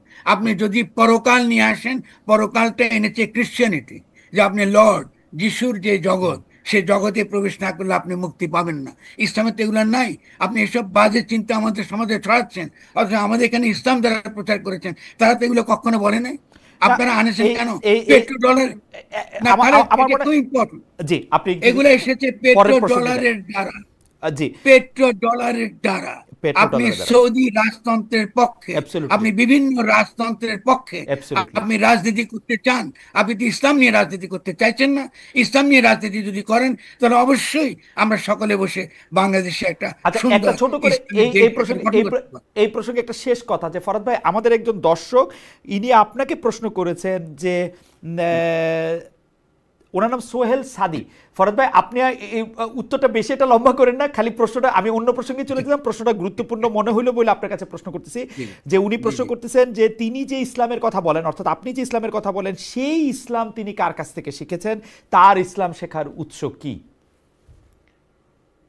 আমার ইসলাম শিক্ষা, আলহামদুলিল্লাহ, আমার ইসলাম শিকার উদ্দেশ্য হচ্ছে যে উৎস, উৎস, মোহাম্মদের জীবন। উৎস, উৎস, উৎস, ভাই সোর্স, উৎস মানে উদ্দেশ্য না, কোরআন তো উৎস, একটাই, সোর্স। হ্যাঁ, কোরআন তো একটাই, জি, কোরআন তো দুটো না। আচ্ছা, ফলে কোরআনকে আমি পড়তে পারবো না আমি যদি কোরআনই পড়তে না পারি। কেন? কোরআনকে বোঝার যে ক্ষমতা, সে বোঝার ক্ষমতার জন্য যে আপনার মনের যে তৈরি করা, মনের যে যত্ন, যেটাকে আমরা আধ্যাত্মিকতা বলি, আধ্যাত্মিকতা সহজ মানে হলে মনের যত্ন করা।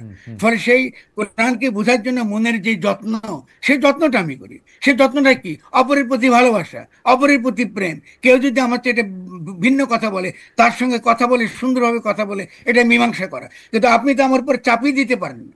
আপনি ওকে। তো বলেন যে এই আইনিও একমাত্র কোরআনে আছে, কিন্তু এটাই আল্লাহ বলছে। আপনি কথা কথা আমাকে বলেন এটা আল্লাহ বলছে। এটা বলাইতে তো আপনি অলরেডি কুফরি করে ফেলছেন। আল্লাহ তো আপনার কিছু বলে নাই। আমরা যা বলছে তার নবীকে বলেছে, অর্থাৎ কোরআনে আছে। আপনি এবার এরকম বুঝেছেন এটা বলতে পারেন। আমি তো বলি যে আমি কোরআন বলে যেটা বুঝেছি এটাই বলতেছি। আমি যে ওকে, দাবি করছি না আমার ব্যাখ্যা একমাত্র ব্যাখ্যা। আপনি যুক্তির সঙ্গত আমাকে আমাকে নাকচ করে দিন, আমি মেনে নেব। কিন্তু কিন্তু আচ্ছা, এইটা নিয়ে আসলে কথা বলা খুব ইন্ট্রিগিং, কিন্তু অনেকেই বলতেছেন যে এই বইটা আমরা পড়তে শুরু করছি আগে বিশ্বাস হয় না, যুক্তি দেওয়া বিবেচনাটা তো আমার পরের, আমি তো আগে এটাতে বিশ্বাস করবো, আমি এটা আমার প্রভুর নামে পড়বো, আমি এটাতে বিশ্বাস ইসলামের, স্থাপন করবো তাহলে। আচ্ছা আমি এখন আপনাকে আরেকটা আরেকটা কথা বলি পরিষ্কার। জি, ইসলামে বিশ্বাস বলে কোনো শব্দ নেই। আচ্ছা, ইসলামে আছে ইমান। ইমানের বিশ্বাস এক কথা না। শুনুন, এইভাবে যে শব্দার্থ বদলিয়ে দিয়ে আমরা পুরো ধর্মকে বদলাই ফেলে। বিশ্বাস আছে খ্রিস্টানিটি। আচ্ছা, আপনি যখনই বিশ্বাস বলবেন আচ্ছা, দেন ইউ আর এ খ্রিস্টান। আচ্ছা, ইমান আর ইসলামে বিশ্বাস বিশ্বাস বলে কিছু নেই, মানে ধরে এক কথা না। ধর না, তাহলে এটা একটু আরেক লাইন একটু বলেন ফরাদ ভাই, যখন এটা আলিফ লাম মিম যা জালিকাল কিতাবু রাইবা, ওইটা যখন বলা হইতেছে তখন এটা আমাকে তার উপরে বিশ্বাস রাখতে বলা হইতেছে না, মানে আপনি না, বিশ্বাস মানে সেমেন্টিক এই তর্কটা বইয়ে বাদ থাক না, মানে। কেন? এটা এটা ভিন্ন জিনিস। আর কোরআন নিজের সম্পর্কে বলতেছে। জি, আমি এখানে যা যা বলতেছি এটা মিথ্যা না। এটা ওকে। তো বিশ্বাসের ব্যাপার না। তো এটা তো বিশ্বাসের ব্যাপার, কিচ্ছু নাই ওখানে। ও আমাকে আপনি ও কি আমাকে যদি ও আমাকে এটার উপরে ওর ওর ওর কথার উপরে ও আমাকে আস্থা রাখতে বলতেছে, তো মানে এটাকে আমি না কিভাবে না, বলবো? কোথায় এই এই শব্দের মধ্যে নাই তো। এই আপনাকে শব্দই নাই, আস্থা আচ্ছা রাখতে তো ঠিক আছে, মানে নো। আপনাকে আপনাকে কোরআনটা পাঠিয়েছে আল্লাহর ওহী হিসেবে, কোনো ওকে, দলিল আকারে না। ওকে, দলিল আকারে। দুই আচ্ছা, নাম্বার, হ্যাঁ, আপনাকে সূরা বাকারায় পরিষ্কার বলছে আপনি প্রতিনিধি, আল্লাহর খলিফা। আপনি কোরআন বুঝবার সমস্ত ক্ষমতা আপনার আছে।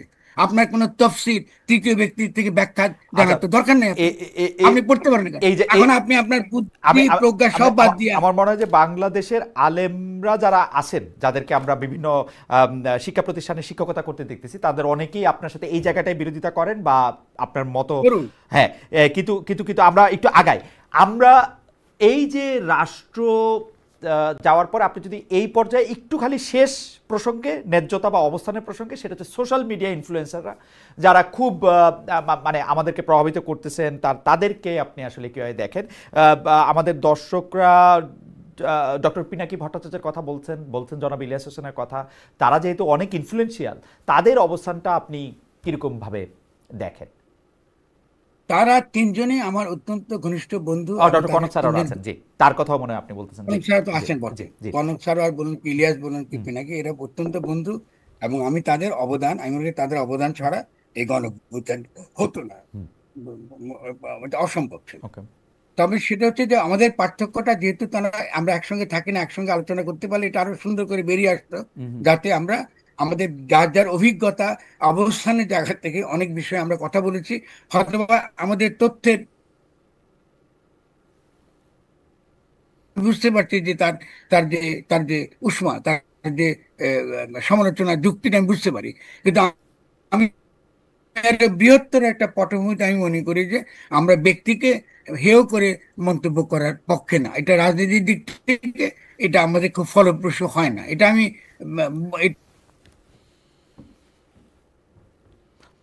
ফরহাদ ভাইয়ের কথা একটু কেটে কেটে আসছে, এটা কি সংযোগটার একটু প্রবলেম? আমরা ফরহাদ ভাই, এখন কি আপনি আমাকে শুনতে পাচ্ছেন?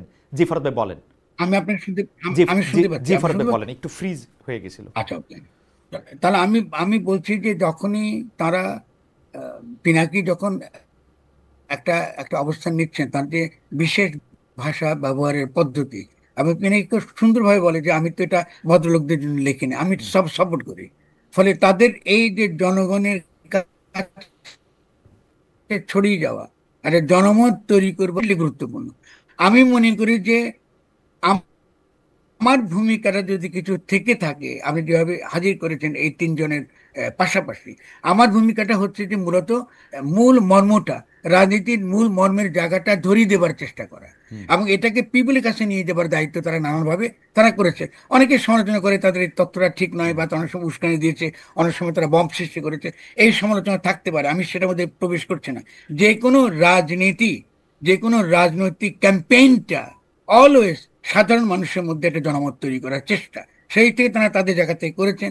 ইনফ্লুয়েন্সার হিসেবে তারা ডেফিনেটলি সফল।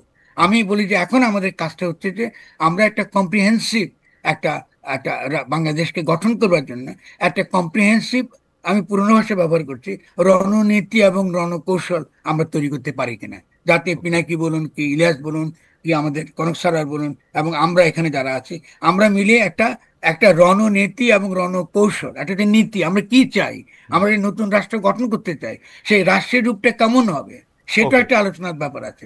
তারপরে আসবে কৌশলের প্রশ্ন, এটা আমরা কি করে বাস্তবায়িত। আমি এই জায়গায় যদি এইটা আমার দ্বিতীয় প্রসঙ্গ। আপনি মোটামুটিভাবে সরকার প্রধান, সেনা প্রধান, বিএনপি, জামাত, এনসিপি, ইসলামী দলগুলো, আমাদের সোশ্যাল মিডিয়া ইনফ্লুয়েন্সারদের মধ্যে যেই তিনজনের কথা আপনি আলাদা আলাদা করে বললেন, তাদের সবার সম্পর্কে আপনি আপনার মতামত মন্তব্য দিয়েছেন, দর্শকরাও আপনাকে শুনেছেন। আমি এইবার আপনার কাছে এই বিষয়টা একটু বুঝতে চাই যে আপনি প্রথম থেকেই, যে মানে 8 তারিখ থেকে আপনি বলছেন যে একটি প্রতিবিপ্লব, যেটাকে আপনি সাংবিধানিক প্রতিবিপ্লব বলছেন, সেটি হয়েছে। আপনি সরকার বদলের কথা আপনি আগেও বলেছেন, সরকার হয়তো আমেরিকানরাই বদলায় দিবে, রাষ্ট্রের ব্যাপারটা নিয়ে আপনি কথা বলেছেন। কিন্তু আমার একদম স্পেসিফিক প্রশ্ন, আপনি যদি রাষ্ট্রের বদল করতে চান, সেই ক্ষেত্রে আপনি দায়িত্বটা কাকে দিবেন, কি উপায়ে দিবেন?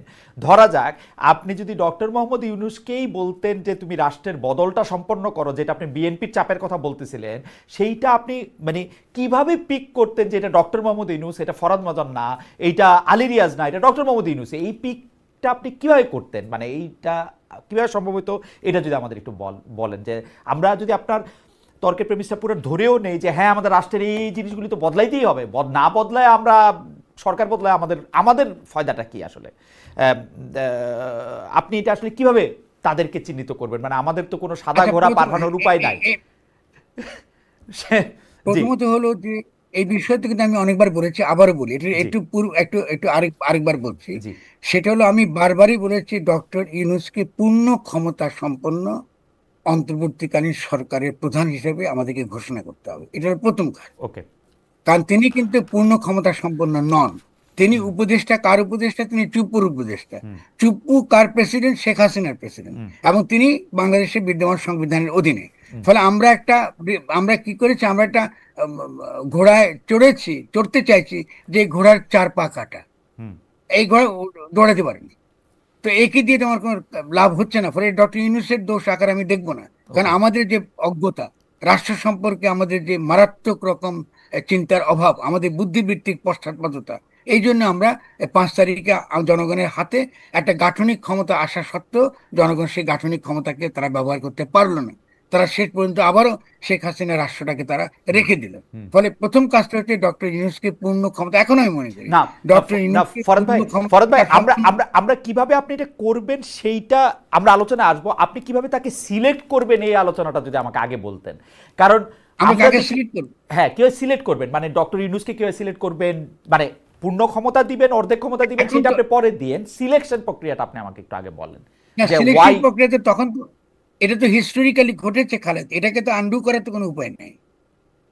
ওকে আর যদি আমরা আন্ডু করতে চাই তাহলে আমাদের আলোচনা করতে পারি, সমস্যা নেই আমাদের। না কিন্তু আমরা যেভাবেই করি না কেন, না আমরা যেভাবেই একটা করি না কেন, ফরহাদ ভাই একটু ধাপে ধাপে বোঝার জন্য, আমরা একটা গণ অভ্যুত্থান দেখলাম, গণ অভ্যুত্থানের পরে আমরা একটা সরকারকে পালায় যেতে দেখলাম, সরকার এখন নাই, আমাদের এখন একটা সরকার লাগবে। এখন আমি যে ডক্টর ইউনূসকে আনলাম, আমি তো দেখলাম যে আমাদের যে বর্তমান সেনাপ্রধান আছে, একজন উপদেষ্টাই বললেন তিনি চান নাই, তিনি মনে করছেন যে ডক্টর ইউনূস তো 30% লোকের কাছে অন্তত বিতর্কিত, আমরা কেন মাত্র 70% লোকরে সারা মানুষের লোক হিসেবে আনবো। তো এই সিলেকশন প্রক্রিয়াটা আমি কেমনে করতাম, কারণ আমার কাছে কি মনে হয় ফরহাদ ভাই, আপনার এগুলি বইলা যাইতে হবে। কারণ হচ্ছে যে এরকম পরিস্থিতি আমরা ভবিষ্যতেও সামনে আসতে পারে আর কি, আমি চাই যে ব্যাপারটা এরকম না, আসতে পারে। আমি সিলেকশন প্রসেসটা জানতে চাইতেছি আজকে 50 বছর পরে, 20 বছর পরে। না ঠিক আছে। প্রথমত তো ডক্টর ইউনূসের সিলেকশন পদ্ধতি একটা হিস্টোরিক্যালি ঘটেছে। ডক্টর ইউনূস তো আমরা সেভাবে তো আমরা তাকে করি নাই। গণ অভ্যুত্থানটা এরকমই হয়। হুম এখন গণ অভ্যুত্থানের সেখানে যদি নাহিদও যদি তার নিজেকে হুম বলতো আমি রাষ্ট্রের ক্ষমতা গ্রহণ করলাম, এটা হুম গ্রহণযোগ্য হতো। এটা গ্রহণযোগ্য হতো। কারণ জি পলিটিক্যালি গণ অভ্যুত্থানের পরে তাই হয়, আইন নাই, তাই এবং হয়, সে আইন, রাইট, এক্স্যাক্টলি। তাই হয়। সামরিক অভ্যুত্থানে যখন কি বলে, যদি সেনার প্রধান এসে যদি বলে সংবিধান স্থগিত হুম এবং আজ থেকে আমাদের ফরমানের উপর দেশ চলবে, তো গণ অভ্যুত্থান চলতে পারবে না কেন? অবশ্যই চলতে পারবে। অবশ্যই পারবে। কিন্তু হিস্টোরিক্যালি ঘটনা ঘটে, রাইট, হিস্টোরিক্যালি ডক্টর ইউনূসের নির্বাচন পদ্ধতিটা ছাত্রদের দ্বারাই হয়েছে যতদূর আমি জানি। হুম অন্য কোনো ভুল যদি তথ্য থাকতে পারে, ছাত্ররা কেন করেছে তাদের আমরা এটাকে মন্দ বলতে পারি না, আম, এটাকে আবার ভালো বলতে পারছে না। কারণটা হলো যে এই মন্দ কেন বলতে পারছে না, কারণ আন্তর্জাতিক ভূরাজনৈতিক যে সকল সমস্যাগুলো ছিল তাকে যদি আমরা মোকাবেলা করতে চাই তাহলে ডক্টর ইউনূসের নির্বাচনটা সঠিক ছিল। ওকে, এইটা আমি মাইনা নিলাম। 2 নাম্বারটা হলো ডক্টর, আ- আচ্ছা 2 নাম্বার আমি শেষ জি করে একটা জি করি, জি কারণ ইম্পর্টেন্ট, জি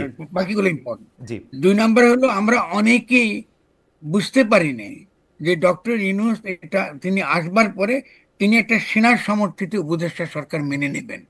হুম কারণ তাকে আমরা অনেক বড় সম্মান দিয়ে এনেছিলেন, হুম এটা তিনি মেনে নিয়েছেন। এটা আমরা তো অ্যান্টিসিপেট করতে পারি নাই, কারণ তার তো উচিত ছিল আমি সেনার সমর্থিত বসে চাই নাই, আমি একটা অন্তর্বর্তীকালীন সরকার চাই। আমার যে অন্তর্বর্তীকালীন সরকার একটা নতুন গঠনতান্ত্রিক প্রক্রিয়া শুরু করবে, এবং তার কিভাবে করতে হবে তার ফর্মুলা আমি বারবারই প্রথম দিন থেকে দিয়ে এসেছি। যে তিনি এসে বলবেন যে আমরা আজকে থেকে এই অন্তর্বর্তীকালীন সরকার ক্ষমতা গ্রহণ করেছে, এবং বিদ্যমান যা আইন আছে সে আইন অনুসারে রাষ্ট্র চলবে। শুধুমাত্র যে সকল আইন আন্তর্জাতিক আইনের সঙ্গে সাংঘর্ষিক, এগুলো বাতিল হয়ে যাবে। এবং আমাদের প্রথম প্রথম এবং প্রধান কাজ হচ্ছে একটা নতুন গঠনতন্ত্র উপহার দেওয়া। এটা হবে তার প্রথম ঘোষণা। হুম এবং এটা করে নিয়ে এসে তিনি বিভিন্ন রাজনৈতিক দলের সঙ্গে কথা বলবেন, হুম এবং তাদেরকেও আপনার ওই যে রিকনসিলিয়েশন এবং হুম রিকনসিলিয়েশন কাউন্সিল গঠন করে তাদেরকে ক্ষমতা অন্তর্ভুক্ত করে নেবে। হুম তো এই কাজগুলো বলা সত্ত্বেও আমরা পারি নাই। এখন না হুম পারার কারণটা হচ্ছে যে হয়তো আমাদের রাজনৈতিক শক্তি, দলীয় শক্তিটা দুর্বল ছিল, হুজির ওকে। কিন্তু আমরা তো একটা অভিজ্ঞতা যদি এখন গেছি, হুম এখন তো আমরা চিন্তা করতে পারি যে আমাদের নির্বাচন আমাদের সমস্যার কোনো সমাধান করবে না। এবং এটাকে বিএনপিকে বুঝতে হবে। বিএনপিকে আমি সমালোচনা করি এই কারণে যে আমরা চাই বিএনপির মধ্যে হুঁশ আসুক এবং আমরা একটা গণপরিষদে একটা নতুন গঠনতন্ত্র প্রণয়নের প্রক্রিয়া আমাদেরকে যেতেই হবে। যদি আমরা এটাকে বাধা দিই এবং এটাকে আমরা এড়িয়ে যাই, বাংলাদেশ একটা মারাত্মক রকম বিরোধ, দ্বন্দ্ব এবং হয়তোবা গৃহযুদ্ধের মধ্যে ঢুকবে। কারণ জনগণের যে প্রত্যাশা, তার যে চাওয়া পাওয়া, এটা আমরা মেটাতে পারবো না। এবং বিচারের কথা ছাত্ররা যেটা বলছে, দেখা যাবে যে বিচার করা অসম্ভব, কারণ শেখ হাসিনার আইনের অধীনেই তো আপনি বিচার করতে চাইছেন। ওকে। আপনি খেয়াল করেন কি সমস্যাটা করছেন। আপনি যেই আইনে, আপনি যে কোর্টে, যে আদালতে বিচার করছেন, সে আদালত সম্পর্কে আন্তর্জাতিক সমালোচনা আছে। তো আপনি ওই আদালত রাখবেন না কেন? আপনাদের গণ আদালত তৈরি করার কথা, যাতে দ্রুত বিচার আপনাকে সম্পন্ন হতে পারে। আর যেহেতু ডক্টর ইউনূসের কাছে পূর্ণ ক্ষমতা নাই, ফলে তদন্ত করার ক্ষমতাও তার হাতে নাই।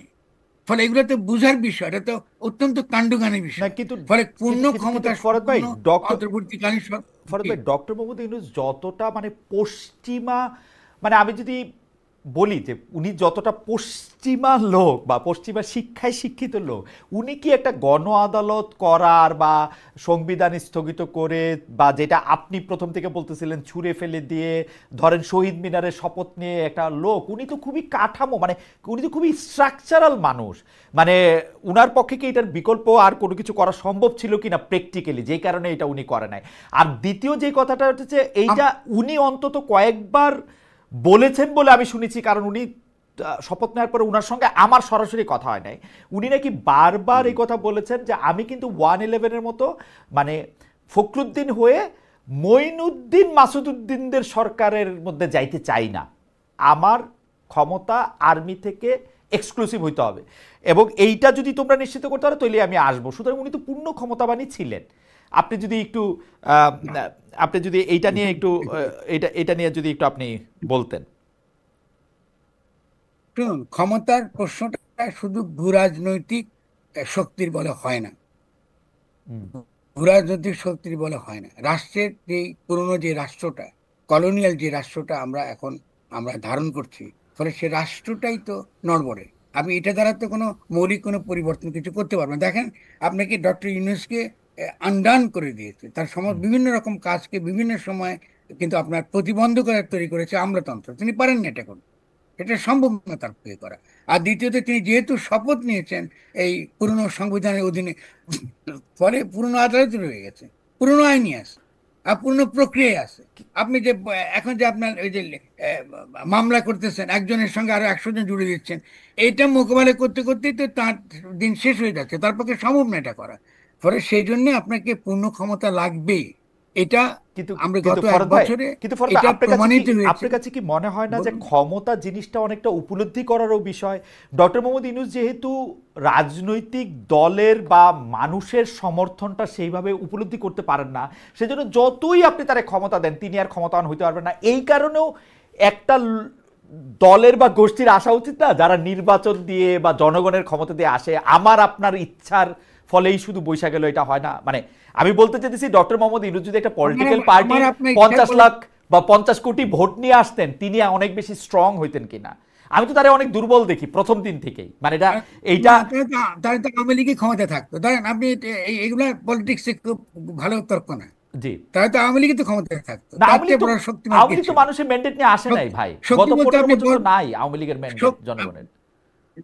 ম্যান্ডেট ম্যান্ডেট শব্দটা এটা এটা বিতর্কিত, এটা অস্পষ্ট আচ্ছা, পরিচ্ছন্ন। জনগণের আমি ভোটই আসতেছি, তো আমরা নাই, একটু জনগণের ভোট তো নাই আওয়ামী লীগের জন্য গত 10 বছর। এটা আওয়ামী লীগ ভোট সবচেয়ে ভালো দেওয়ার জানে, অভিপ্রায় ঠিক হয়। সবচেয়ে ভালো জানে আওয়ামী লীগ। খালেদ, জি আমি বলি, জি আমরা পলিটিক্যাল আলোচনা করলে আমাদের কিছু ক্যাটাগরি সাবধানে ব্যবহার করতে হবে। ভোট জি কিন্তু সঙ্গে অভিপ্রায় কোনো সম্পর্ক না। ওকে জনগণের শব্দটা কিন্তু বলা হয় অভিপ্রায়। দেখেন, ওকে বারবার কিন্তু আমি বলছি অভিপ্রায়টা, এই অভিপ্রায়টা কিন্তু এটাকে সামষ্টিক অভিপ্রায়ে রূপ দিতে হবে। আমি বললে হবে না, এটা আমার অভিপ্রায় না বা খালেদের অভিপ্রায় না। আমরা যে তর্ক বিতর্ক করছি, এটা কিন্তু রাষ্ট্র গঠন প্রক্রিয়ার অংশ। এটা মনে রাখেন, আপনি কিন্তু ইতিমধ্যেই কিন্তু কন্ট্রিবিউট করছেন ওটা। কারণ আমি যে কথা বলছি এটা জনগণ শুনবে। আপনি যতগুলো এই শো করেন, জনগণ শুনছে, এর মধ্যে দিয়ে কিন্তু তার একটা ইচ্ছা, একটা অভিপ্রায় কিন্তু গড়ে উঠছে। ফলে গণতন্ত্র সম্পর্কে তার যে ধারণা, সে ধারণাটা বদলাতে হবে। গণতন্ত্র মানে নির্বাচন না, আর নির্বাচনে একমাত্র বৈধ সরকার প্রতিষ্ঠিত করে না, গণ অভ্যুত্থানে বৈধ সরকার নির্বাচিত করে। মানে ডক্টর ইউনূস নির্বাচিত সরকার, এটাও কিন্তু ভুল ধারণা যে তিনি যেহেতু ভোট করেন না তাই তিনি অনির্বাচিত। এগুলো আমাদের সমাজে এগুলো তো প্রবলভাবে হাজির রয়েছে, যে কারণে ডক্টর ইউনূস অনেক কাজ করতে পারেন নাই। কারণ আমাদের ধারণা যে যেহেতু তিনি নির্বাচিত নন, অতএব তিনি বুঝি আপনার এই দীর্ঘকাল তিনি শাসনে বা রাষ্ট্র গঠন প্রক্রিয়ার ভূমিকা রাখতে পারবেন না। এটা ভুল চিন্তা, এগুলা পলিটিক্স এগুলো নাই এগুলা। ফলে আমাদের কিছু বেসিক কনসেপ্টটা পরিষ্কার করতে হবে যে আমাদের অবশ্যই ভোট লাগবে। ভোট মানে হলো নির্বাচন। আমি যদি আজকে গণপরিষদ নির্বাচন করতে চাই, তাহলে ভোটেই গণপরিষদ নির্বাচন করব। আর গণপরিষদের ভূমিকাটা কি? গণপরিষদের ভূমিকাটা হচ্ছে এই যে জনগণের সামষ্টিক অভিপ্রায়কে রূপ দেওয়া। জনগণের সামষ্টিক, কারণ বিভিন্ন সমাজ থেকে বিভিন্ন প্রতিনিধি হিসেবে তারা গণপরিষদে আসবেন কি জন্য? একটা গঠনতন্ত্র প্রণয়ন করবার না জন্য। না কিন্তু সেখানে তারা তর্ক বিতর্ক করবেন। না কিন্তু ফরহাদ তার ভাই, মধ্যে দিয়ে একটা সামষ্টিক, এটা শেষ করে একটু, জি তার মধ্যে দিয়ে একটা সামষ্টিক অভিপ্রায়টা গড়ে উঠবে, ওটাই হবে গঠনতন্ত্র। তাহলে এই প্রক্রিয়াকে তো আমরা এড়াই গিয়ে তো সরকার নির্বাচনের কথা বলা মানে কি জনগণের বিরুদ্ধে দাঁড়ান। আর তো কোনো আর কি না হতে পারে? ফরহাদ ভাই, আমি জনগণের কেন আপনি এটা করতে পারবেন না? ফরহাদ ভাই, আমি এই যে মানে আজকে এই শোটা করি বলেই, বা আমার যেহেতু কমেন্টের জায়গাটা উন্মুক্ত থাকে, লোকজন আমাদেরকে ভোট দিয়েও জানায় যে কোন পক্ষে তারা কি মনে করছে, কমেন্ট করে দেখে আমি আসলে অনেক বেশি কনফিউজড হই। আপনার একই কথার সূত্র ধরে আমার এখানে যারা মতামত দিচ্ছেন তারা বলতেছেন একই কথা সূত্র ধরে, আপনি বুঝতেছেন যে ধর্ম নিয়ে আপনি যেই কথা বলছেন সেই কথা সূত্র ধরে কেউ বলতেছেন যে আপনি ঠিক বলছেন, এই সংখ্যা অবশ্য কম, অধিকাংশই বলতেছেন আমাকে দোষী করতেছেন, কারণ আমি যথেষ্ট পড়ালেখা জানার লোক না যে আপনাকে ঠিকমতো প্রশ্ন করতে পারি, কেন একজন আলেমকে আনা হয় নাই যিনি আপনাকে আসলে এই বিষয়গুলি বলতে পারবেন সেরকম। আবার পাশাপাশি এই মতামত আছে যে আমি ইচ্ছা করে এরকম একটা বিতর্ক উস্কে দিচ্ছি যাতে একটা বিতর্ক সৃষ্টি হয়। সুতরাং মানে জনগণের অভিপ্রায় বোঝা তো ফরহাদ ভাই, আমি আমি আমার মানে আমি একই জায়গা থেকে আমি 4 রকমের অভিপ্রায় পাই আসলে। মানে খুব ভালো উত্তর দিচ্ছে আপনাকে, জি যারা আপনাকে জি মন্তব্য করেছে তাদেরকে আমি উত্তর দিচ্ছি। জি আপনি 47 সালে আমরা পাকিস্তান পেয়েছি, জি তাহলে আপনার 47 থেকে আরম্ভ করে আমরা কয়দিন পরে আবার 72 সালে বাংলাদেশ কেন চাইলাম? ফলে অভিপ্রায় তো পরিবর্তন হয়, বিবর্তিত হয়, এটা ইতিহাস তো, it's a part of the history, 1 নম্বর। 2 নম্বর, ইসলামে আলেম বলে কোরআন হাদিসে যারা পড়াশোনা করে এদেরকে আলেম বলে না। আলেম মানে জ্ঞানী ব্যক্তি। ফলে আপনি জ্ঞানী ব্যক্তির ধারণাটা আপনি যে অনইসলামিক একটা ধারণা প্রয়োগ করবেন, এটা তো হবে না। 3 নম্বর হলো, যারা আলেম ব্যক্তি, আমি যে ভুল বলছি এটা তারা ব্যাখ্যা করে বলুক। আমাকে যে আপনার এখানে বক্তব্য দিতে হবে এমন তো কোনো কথা নাই। আমি তো দেখি নাই যে তারা কেউ আমার সঙ্গে তর্ক করতে এসছে। আমি যখন মক্কা বিজয়ের কথা বলেছি, আমি যখন হেফাজতের পক্ষে দাঁড়িয়েছি, আমি যখন যখন সঠিক অবস্থান নিয়েছি, তখন তো আমার বিরুদ্ধে তারা করতে পারেনি।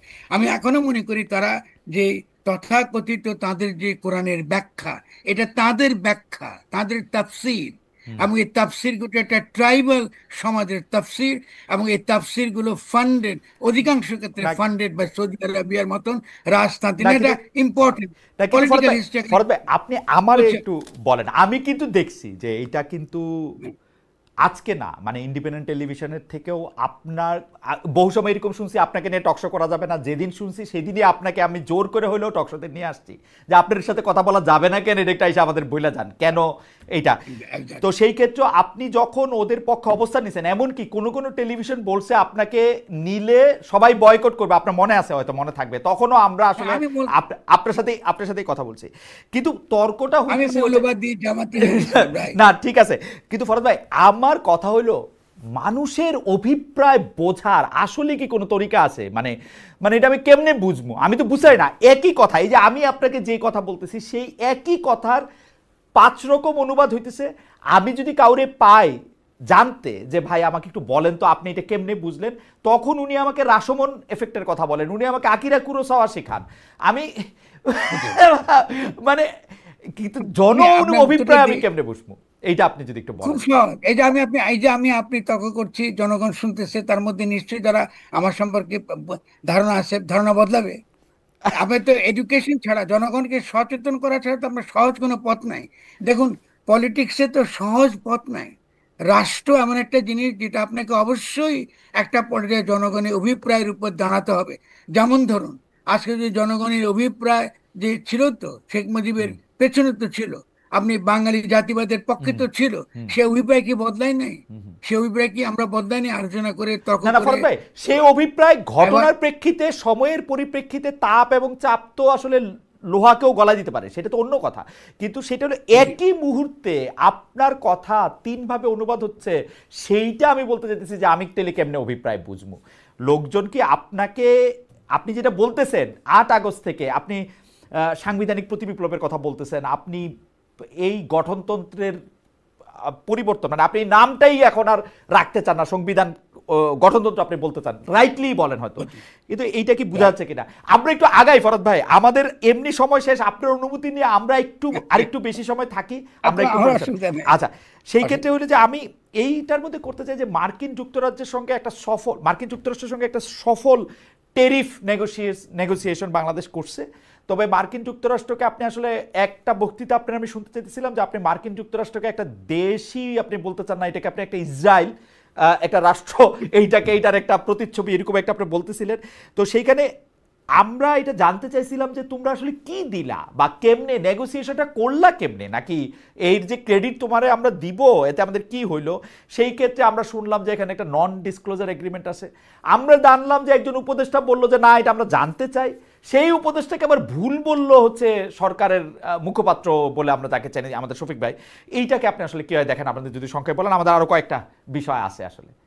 না, আমি প্রথমত আপনার ধরুন আমি বলবো যে আপনার আহ, যে যে উপদেষ্টাই বলেছেন তিনি একটা কথা খুব পরিষ্কার বলেছেন, তিনি নাগরিক হিসেবে বলেছেন। তিনি যে একটা পার্থক্যটা রেখেছেন যে সরকার হিসেবে বলা আর নাগরিক হিসেবে আমি অস্বস্তি বোধ করি, এটা খুবই পরিষ্কার ছিল সেই জায়গাতে। তো এটা একটুখানি দুঃখজনক যে আমি শনিবার যদি এটা মনোযোগ দিয়ে খেয়াল করতেন, তাহলে তিনি ওই যেভাবে তিনি বলেছেন উনি ভুল বলেছেন এই শব্দটা তিনি ব্যবহার করতেন না, কারণ উনি প্রাজ্ঞ সাংবাদিক। তার উচিত ছিল যে এটা সরকার বিরোধী অবস্থান হয়েছে না, যে ভুল বলেছেন তিনি ভুল কিছু বলেননি। তবে ঠিক আছে, এটা আমরা বলতে পারি না ডিপ্লোম্যাটিক্যালি, যেহেতু সরকারে আমরা আছি, ফলে সরকারের সঙ্গে আমরা মার্কিন যুক্তরাষ্ট্রের সঙ্গে আমরা একটা নেগোসিয়েট করছি, ফলে এটা তো হতেই পারে। তিনি বলতে পারেন যে এটা উপদেষ্টার ব্যক্তিগত মত হতে পারে। তো আমি এটা হচ্ছে আমি বলবো তো এগুলো তুচ্ছ জিনিস, এগুলো গুরুত্বপূর্ণ ইস্যু না। গুরুত্বপূর্ণ ইস্যু হচ্ছে যে আমরা যে ট্যারিফ যে কমাবার জন্য যেটা করেছি আসলে তো কমাই নেই।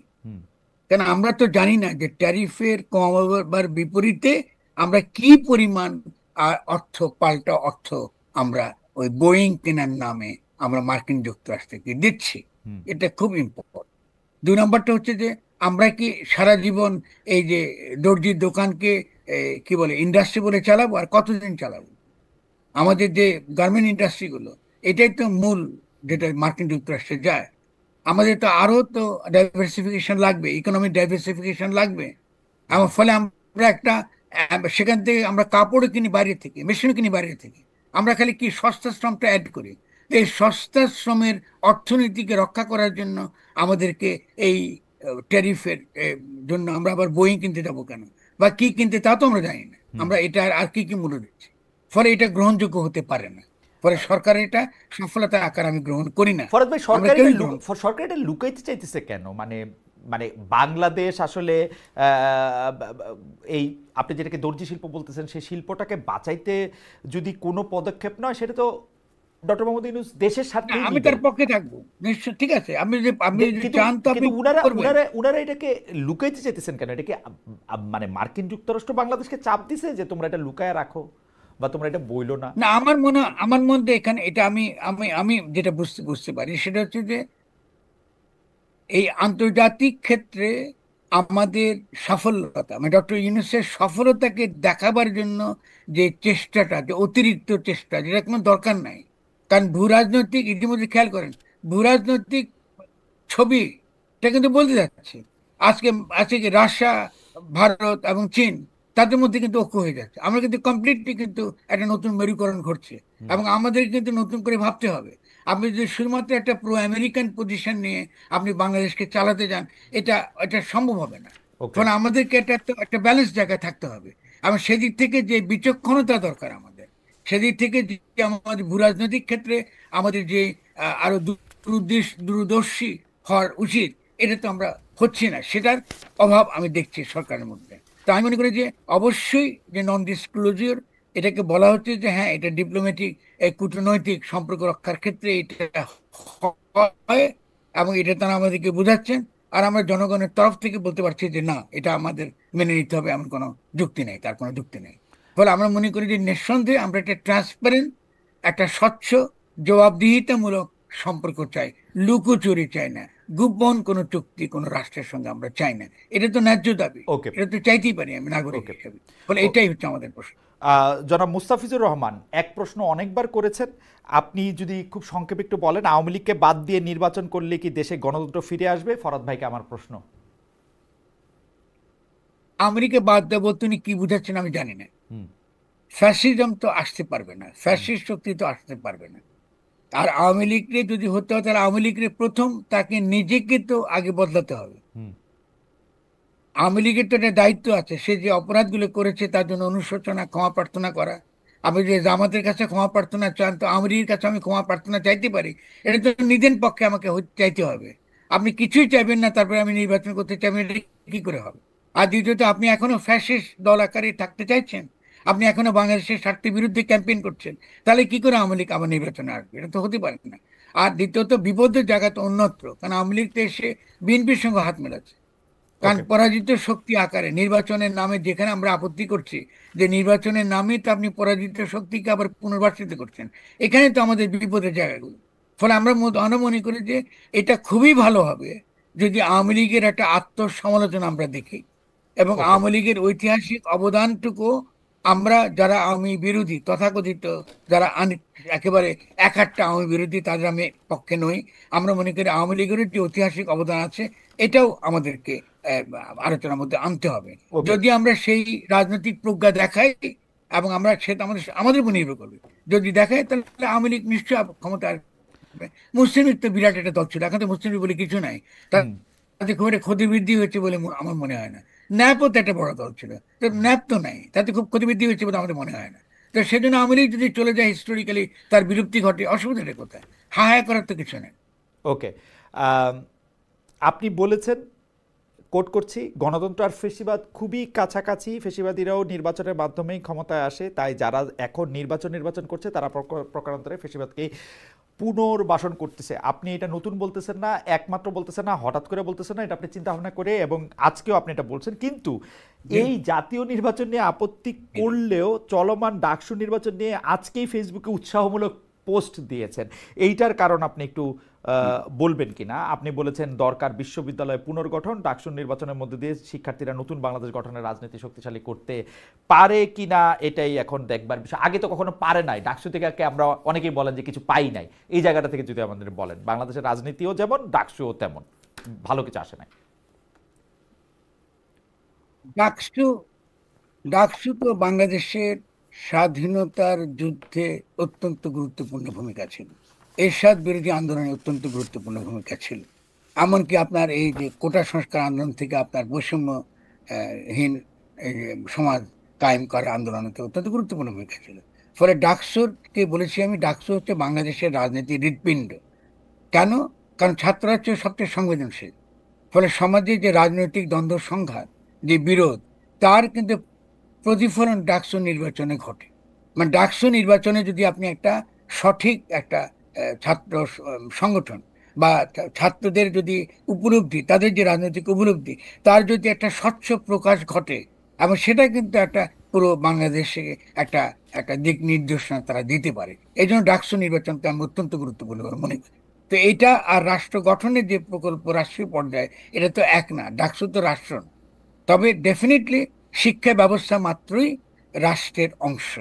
কারণ শিক্ষা ব্যবস্থার মধ্য দিয়ে আমাদের যে রাজনৈতিক চেতনার বিবর্তন হয়, রাজনৈতিক চেতনার যে বিকাশ ঘটে, তার দ্বারাই কিন্তু আমরা একটা গণতান্ত্রিক রাষ্ট্র কায়েম করতে পারি। ফলে আপনি ঢাকা বিশ্ববিদ্যালয়ের পরিবেশ দ্বারাই আমরা বুঝবো আগামী দিনে আমরা আদৌ একটা গণতান্ত্রিক বাংলাদেশ গঠন করতে পারবো কিনা। কারণ আপনি দ্বিতীয়ত হচ্ছে যে আমরা তো বলি যে শিক্ষা একই সঙ্গে বলা হয় যে একটা ইডিওলজিক্যাল স্টেট অ্যাপারেটাস, মানে মতাদর্শিকভাবে এই শিক্ষা ব্যবস্থাটাই এই রাষ্ট্রের যে ভিত্তিটা, তার যে নৈতিক ভিত্তি, তার যে অন্যান্য, তার যে আদর্শিক ভিত্তিটা, এটা কিন্তু শিক্ষা ব্যবস্থা তৈরি করে। ফলে শিক্ষা ব্যবস্থার প্রতি আমি অত্যন্ত মনোযোগী। আমি মনে করি যে এই শিক্ষা এবং সংস্কৃতি, এই দুটো ক্ষেত্র আগামী দিনের রাজনীতিতে অত্যন্ত নির্ধারক ভূমিকা রাখবে। এবং এখন যে আপনার সঙ্গে আমি কথা বলছি, এটাও কিন্তু শিক্ষা ব্যবস্থার অন্তর্গত। আপনি আমাকে প্রশ্ন করছেন, আমি উত্তর দেওয়ার চেষ্টা করছি, এবং হয়তো কিছু উত্তর দিতে পেরেছি, কিছু পারি না। এর মধ্যে দিয়ে জনগণ আমার পক্ষে বা আমার বিপক্ষে তার জনমত তৈরি হবে। এর মধ্য দিয়ে আমরা একটা সামষ্টিক অভিপ্রায়টা আমরা তৈরি করবো। এর কোনো বিকল্প নেই। আপনি আমার কি মনে হয় বলে ফরহাদ ভাই, শর্টকাটে কিছু করতে ফরহাদ পারবেন। ভাই আমি আপনাকে, আমরা যে পোলটা করছি আপনার বক্তব্য জি। নিয়ে, সেটা রেজাল্ট একটু আপনারা বলতে পারি। আপনার বক্তব্য আমরা দর্শকদের কাছে জানতে চাইছিলাম যারা নির্বাচনের দাবিতে সোচ্চার দিয়েছেন। আম, ফরহাদ ভাই আমরা ভালো। না, এটা একটা ধন্যবাদ। পোলের রেজাল্ট। জি, আমরা ভারত প্রসঙ্গে একটু আপনার কাছে একটু সংক্ষেপে জানতে চাই যে আমরা দেখেছি যে ভারতের সহযোগিতায় শেখ হাসিনা দীর্ঘ সময় নানা কৌশলে ক্ষমতায় থেকেছেন। এটা নিয়ে নিশ্চয়ই প্রামাণ্য গ্রন্থ, দলিলাদি, গবেষণা, সেটা আমরা খুব শীঘ্রই বা সামনে আমরা নিশ্চয়ই দেখতেও পাবো। এই ক্ষোভটা জুলাইয়ের আন্দোলনে ভারত বিরোধিতা, ভারত বয়কট একটা বড় ঘটনা ছিল, কিন্তু এই সরকার ক্ষমতায় আসছে 1 বছরের বেশি সময় হচ্ছে, ভারতের সঙ্গে আমরা ওই চুক্তিগুলি আমরা বাতিল দেখি নাই, চুক্তিগুলি আসলে সামনেও দেখি নাই। এইটার কারণ কি? মানে ভারতই একতরফাভাবে তাদের চুক্তি বাতিল করে, তারপরে হচ্ছে আমাদের ভিসা কমায় দেয়, আমরা কি করব না করব সেটা ঠিক করে, মোদি সাহেব তার হোটেলের রুমে ইউনূস সাহেবকে ডেকে পাঠান। মানে এইগুলি সাধারণত এটা নিরপেক্ষ ভেন্যুতে হয়, কিন্তু আমি খোঁজ নিয়ে জানছি যে মোদি সাহেবের সাথে তার বৈঠক মোদি সাহেবের সুইটে হয়েছে। এগুলি কেন? মানে ডক্টর ইউনূস সাহেব এরকম কেন? মানে মানে মানে উনার টিকি কোথায় বাধা? আমি ইউনূস সাহেবের পক্ষে, ওনার পক্ষে বা বিপক্ষে আমার তো কিছু বলা সরকারটা যদি একটু উচিত বলেন। জি, নয়, বা আমি সরকারটা এরকম বলতে কেন? চাইও না। না, প্রথমত আমি মনে করি যে আমরা তো সত্যি সত্যি সত্যি তো দিল্লির একটা আগ্রাসী এবং আধিপত্যের অধীনে রয়েছে। এটা তো সত্যি কথা। আমাদের ইনস্টিটিউশন গুলো কিন্তু এক দিল্লিমুখী। আমাদের সংস্কৃতিও দিল্লিমুখী, তারাও কিন্তু দিল্লিমুখী। যারা নিজেদেরকে ইসলামপন্থী বলে এবং দিল্লি বিরোধিতা করে, আমি জানি তারাও কিন্তু আসলে দিল্লিমুখী। আমি এটা এই ফাঁকে এটা বলে যাচ্ছি আপনাকে, যে আপনি যখন ওয়াজ করেন যে আপনার দাসের সঙ্গে সহবাস করা সঠিক কিনা, আপনি কিন্তু আসলে মোসাদ্দের তত্ত্বগুলো প্রচার করেন। যে ইসলাম একটা অত্যন্ত বর্বরদের ধর্ম, এরা একমাত্র এই সেক্স ছাড়া কিছু বুঝে না। এই যে একটা ভাবমূর্তি ওয়াজের মধ্যে দেন, এবং এই যে একটা ভাবমূর্তি তৈরি করে যে একমাত্র পরকাল ছাড়া ইসলামের কোনো ইহলৌকিক কোনো তার কোনো কাজ নাই, এই চিন্তাগুলো কিন্তু যারা ফান্ড করে, এরা একান্তই কিন্তু ইসলাম বিরোধী শক্তি। ফলে আমি বলছি যে এগুলো কিন্তু ভারত থেকে প্রচারিত হয়, এটাই দেখানো হয় ভারতের গণমাধ্যমে। দেখো, এই হলো মুসলমানরা এটাই চিন্তা করে যে এই ব্যাপারটা। তাই আমি বলছি যে ভারতের আমাদের প্রতি যে দৃষ্টিভঙ্গি, এটা শুধু কি আমাদের প্রতি? আপনি পশ্চিমবাংলাকে, বাংলা বিদ্বেষ বেড়েছে। আচ্ছা, পশ্চিমবাংলায় যথেষ্ট আন্দোলন সংগ্রাম চলছে, যেখানে তারা বাংলা ভাষাকে, আপনি বলছে বিজেপি এটাকে বলে বাংলাদেশি ভাষা।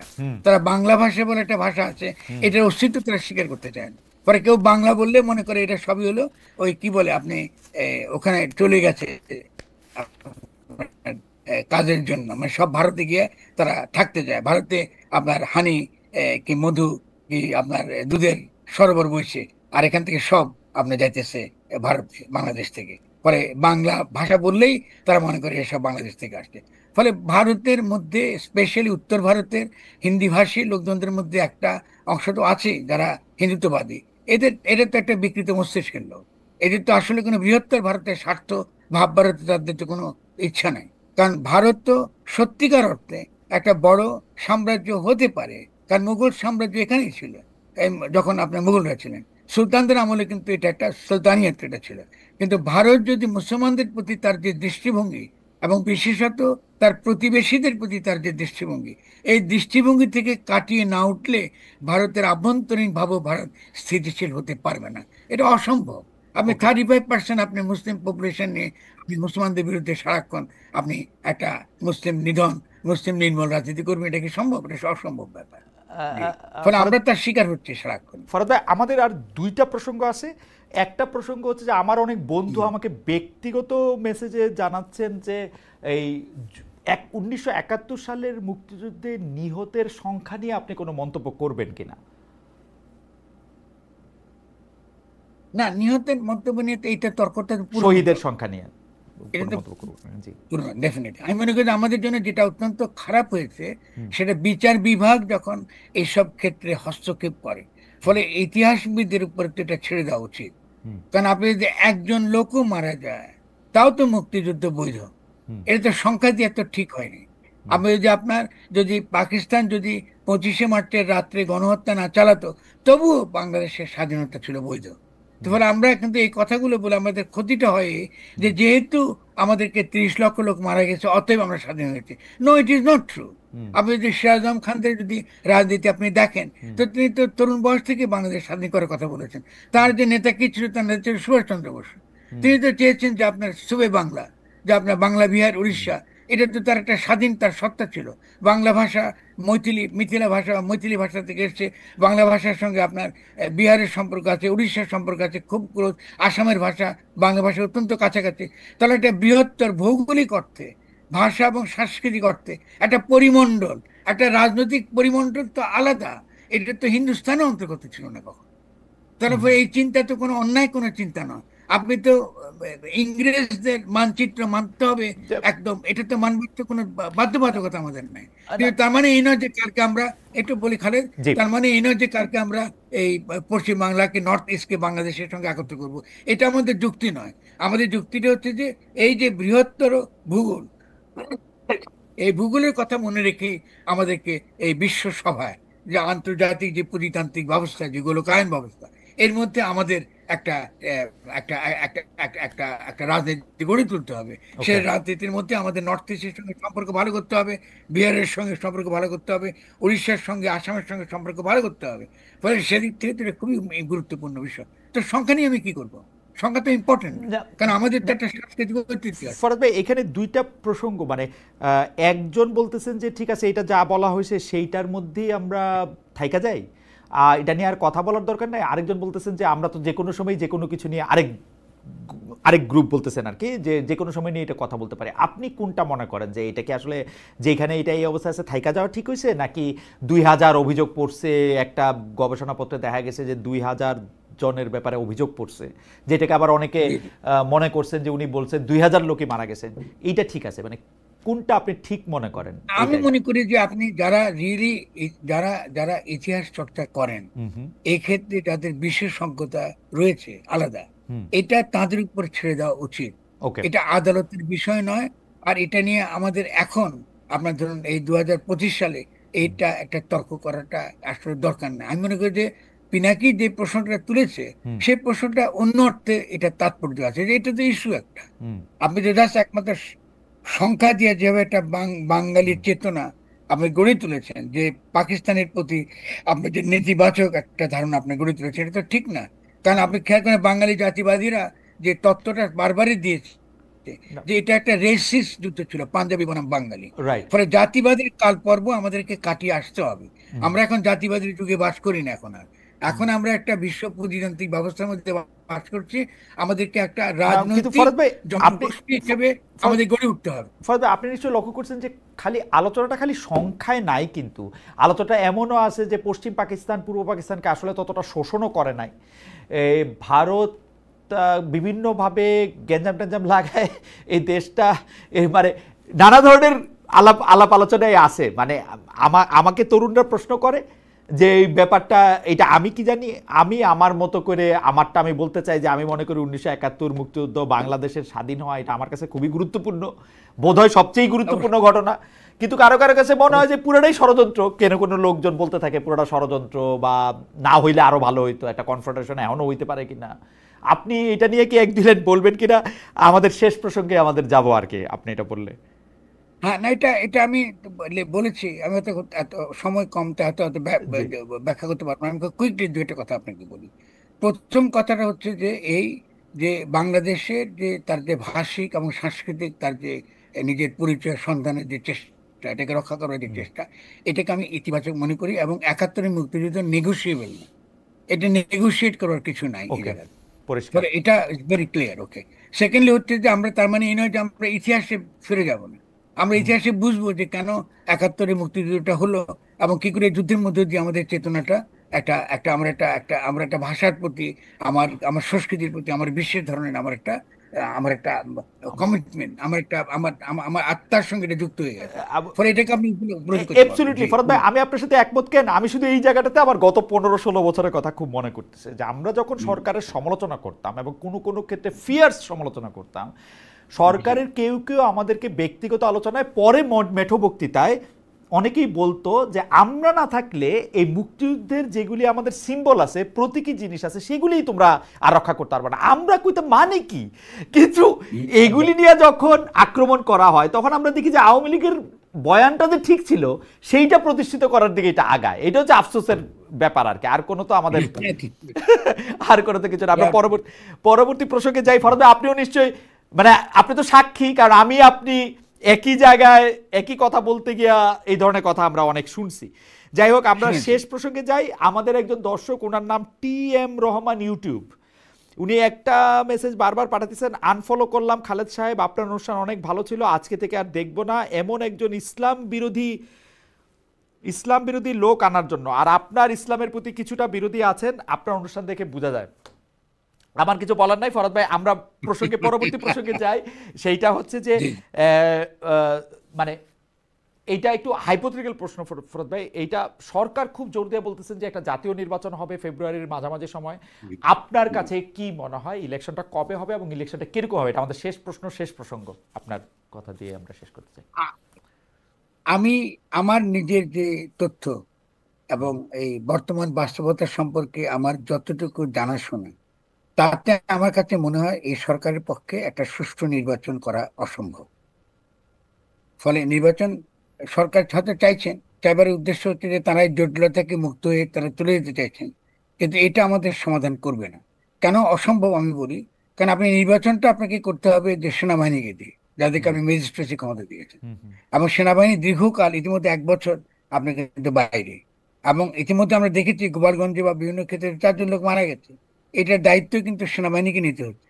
কিন্তু এরপরে এই নির্বাচনেতে যদি আপনার হয়, এখানে যে দাঙ্গা হাঙ্গামার যে সম্ভাবনা আমি দেখছি বিভিন্ন দলের মধ্যে, আপনি প্রচুর স্বতন্ত্র পার্টি দাঁড়াবে, এবং সেটাকে নিয়ন্ত্রণ করবার জন্য যে প্রাতিষ্ঠানিক যে শক্তিটুকু আমাদের দরকার ছিল, যেমন পুলিশের সংস্কার, পুলিশকে আপনার কাজে ফিরিয়ে নিয়ে আসা, তারপরে আপনার নির্বাচন করবার জন্য আপনাকে তো এই বিভিন্ন কি বলে ভোট কেন্দ্রগুলোতে তো আপনার পরিচালনা করতে হবে ভোট করবার জন্য। এই সেরকম প্রশিক্ষিত ব্যক্তির অভাব, আরো নানান রকম আপনার প্রশাসনিক যে দুর্বলতা, এই প্রশাসনিক দুর্বলতার পরিপ্রেক্ষিতে আপনি কি করে নির্বাচনটা করবেন, এটা আমার মাথায় এখনো পরিষ্কার নয়। ওকে। আরো আরো বৃহত্তর প্রশ্নটা হচ্ছে এই, যে আপনি যখন নির্বাচনটা করবেন, আপনাকে তো যদি এই সরকারকে বৈধ সরকার আকারে আপনি প্রমাণ করতে চান, আপনি যদি না আনতে চান, যদি আপনি আনতে চান, তাহলে তো আপনাকে অবশ্যই 2/3 আসন পাশ করে আনতে হবে। হুম যারা এসে ভোট দেবে, হুম যে বর্তমান যে সরকার আপনার এই ডক্টর ইউনূসের যে সরকার, হুম উপদেষ্টা সরকার, এটা একটা বৈধ সরকার ছিল। হুম মানে রিট্রোঅ্যাক্টিভলি 152-42 অনুচ্ছেদ দ্বারা এটাকে বৈধ করতে হবে। হুম তো আপনি তার মানে নির্বাচন, কিসের নির্বাচন আপনি চাইতেছেন? তার মানে এই সরকারকে বৈধ করার জন্য একটা নির্বাচন চাইতেছেন? এই সরকার তো বৈধ নয়। তো তাকে তো বৈধ হয় করতে হবে নির্বাচনের মাধ্যমে। হুম। তাহলে এই সরকারের পক্ষে কি আসলে এরকম 2/3 আসন তাকে পাশ করে আনতে হবে এই সরকার? কি না পারবে এই সরকার? না না না, কিন্তু পারবে কি ফরহাদ ভাই, বলুন? এটা তো পক্ষ বিপক্ষ নির্বিশেষে সবাই তখন ভোট দিবে এই সরকারের বৈধতার প্রশ্নে। মানে ধরা যাক এটা জামাত আপনি বিরোধী এটা কি দলে করে, গেল, সবাই এটা দিবে। কি করে এনশিওর করবেন? না, এটা তো এনশিওর করতে পারবেন না। আপনি আপনি এনশিওর করার তো কোনো কোনো কোনো নাই তো। এটা তো আপনি তো আপনি জনগণের কারণ দ্বারা তারা আপনি তো জনগণ, নির্বাচিত। ইউনূস সরকারকে যদি কেউ বৈধতার প্রশ্নে জামাত ইসলামী বা বিএনপি বা ভাইস ভার্সা যে কেউই না দেখ, তারা তো জনগণ দিয়ে প্রত্যাখ্যাত হবে। তারা যদি তখন বলে যে না আমি বৈধতা দিব না, এটা তো হবে না মনে হয়। আমার মনে হয় যে কেন? তারা সবাই তো একমত হবে, 300 জনই একমত হবে, মানে কোনো দল মত নির্বিশেষে এই প্রস্তাবে। না, ঠিক আছে, এটা তো আপনি যেটা বলছেন, এটা তো এটা এই ব্যাপারে আমি নিশ্চিত না। কারণ আপনি এর আগেও কিন্তু বৈধতার ব্যাপারটা নিশ্চিত করা হয়েছে সেনাবাহিনীর দ্বারাই। হুম, এর আগের হইতে যে পারে, হইতে নির্বাচনগুলো পারে, এসেছে, হইতে পারে, এটা তো আমার মানে, সামরিক বাহিনীর মানে আমার পায়াস সামরিক উইশ। বাহিনীর না, না, দ্যাটস ফাইন। আপনি যখন যখন সেনা অভ্যুত্থানের পরে যখন নতুন করে যখন নির্বাচন হয়েছে, সেই সেনা অভ্যুত্থানকে বৈধ করা হয়েছে কিন্তু ওই তখনকার এজেন্সিগুলো বিভিন্ন আসনে তাদের লোককে নির্বাচিত করে এনে, ওকে, ফলে আসলেই যে আপনি নির্বাচিত হলে যে আপনাকে বৈধ হতে হবে তা তো নয়। বুঝতে ফলে পারছি। আমরা এখানে একটা অস্পষ্টতা রয়ে গেছে। আমি ওই অস্পষ্টতা, আমি জানি না এই সরকার কি করে এটা মীমাংসা করবে। সেক্ষেত্রে আমি মনে করি যে তাকে অনেক বেশি সতর্ক হতে হবে, এবং আইনের প্রশ্ন, বৈধতার প্রশ্ন একটা গুরুত্বপূর্ণ রাজনৈতিক প্রশ্ন, এটাকে এড়িয়ে যাওয়ার কোনো সুযোগ নেই। জনাব ফরহাদ মজর, আপনাকে অনেক ধন্যবাদ। ঢাকার বাইরে থেকে আমাদের সাথে যুক্ত হয়ে অনেকগুলি বিষয়ে আপনি আপনার মত দিয়েছেন, উত্তর দিয়েছেন, আমাদের প্রশ্নের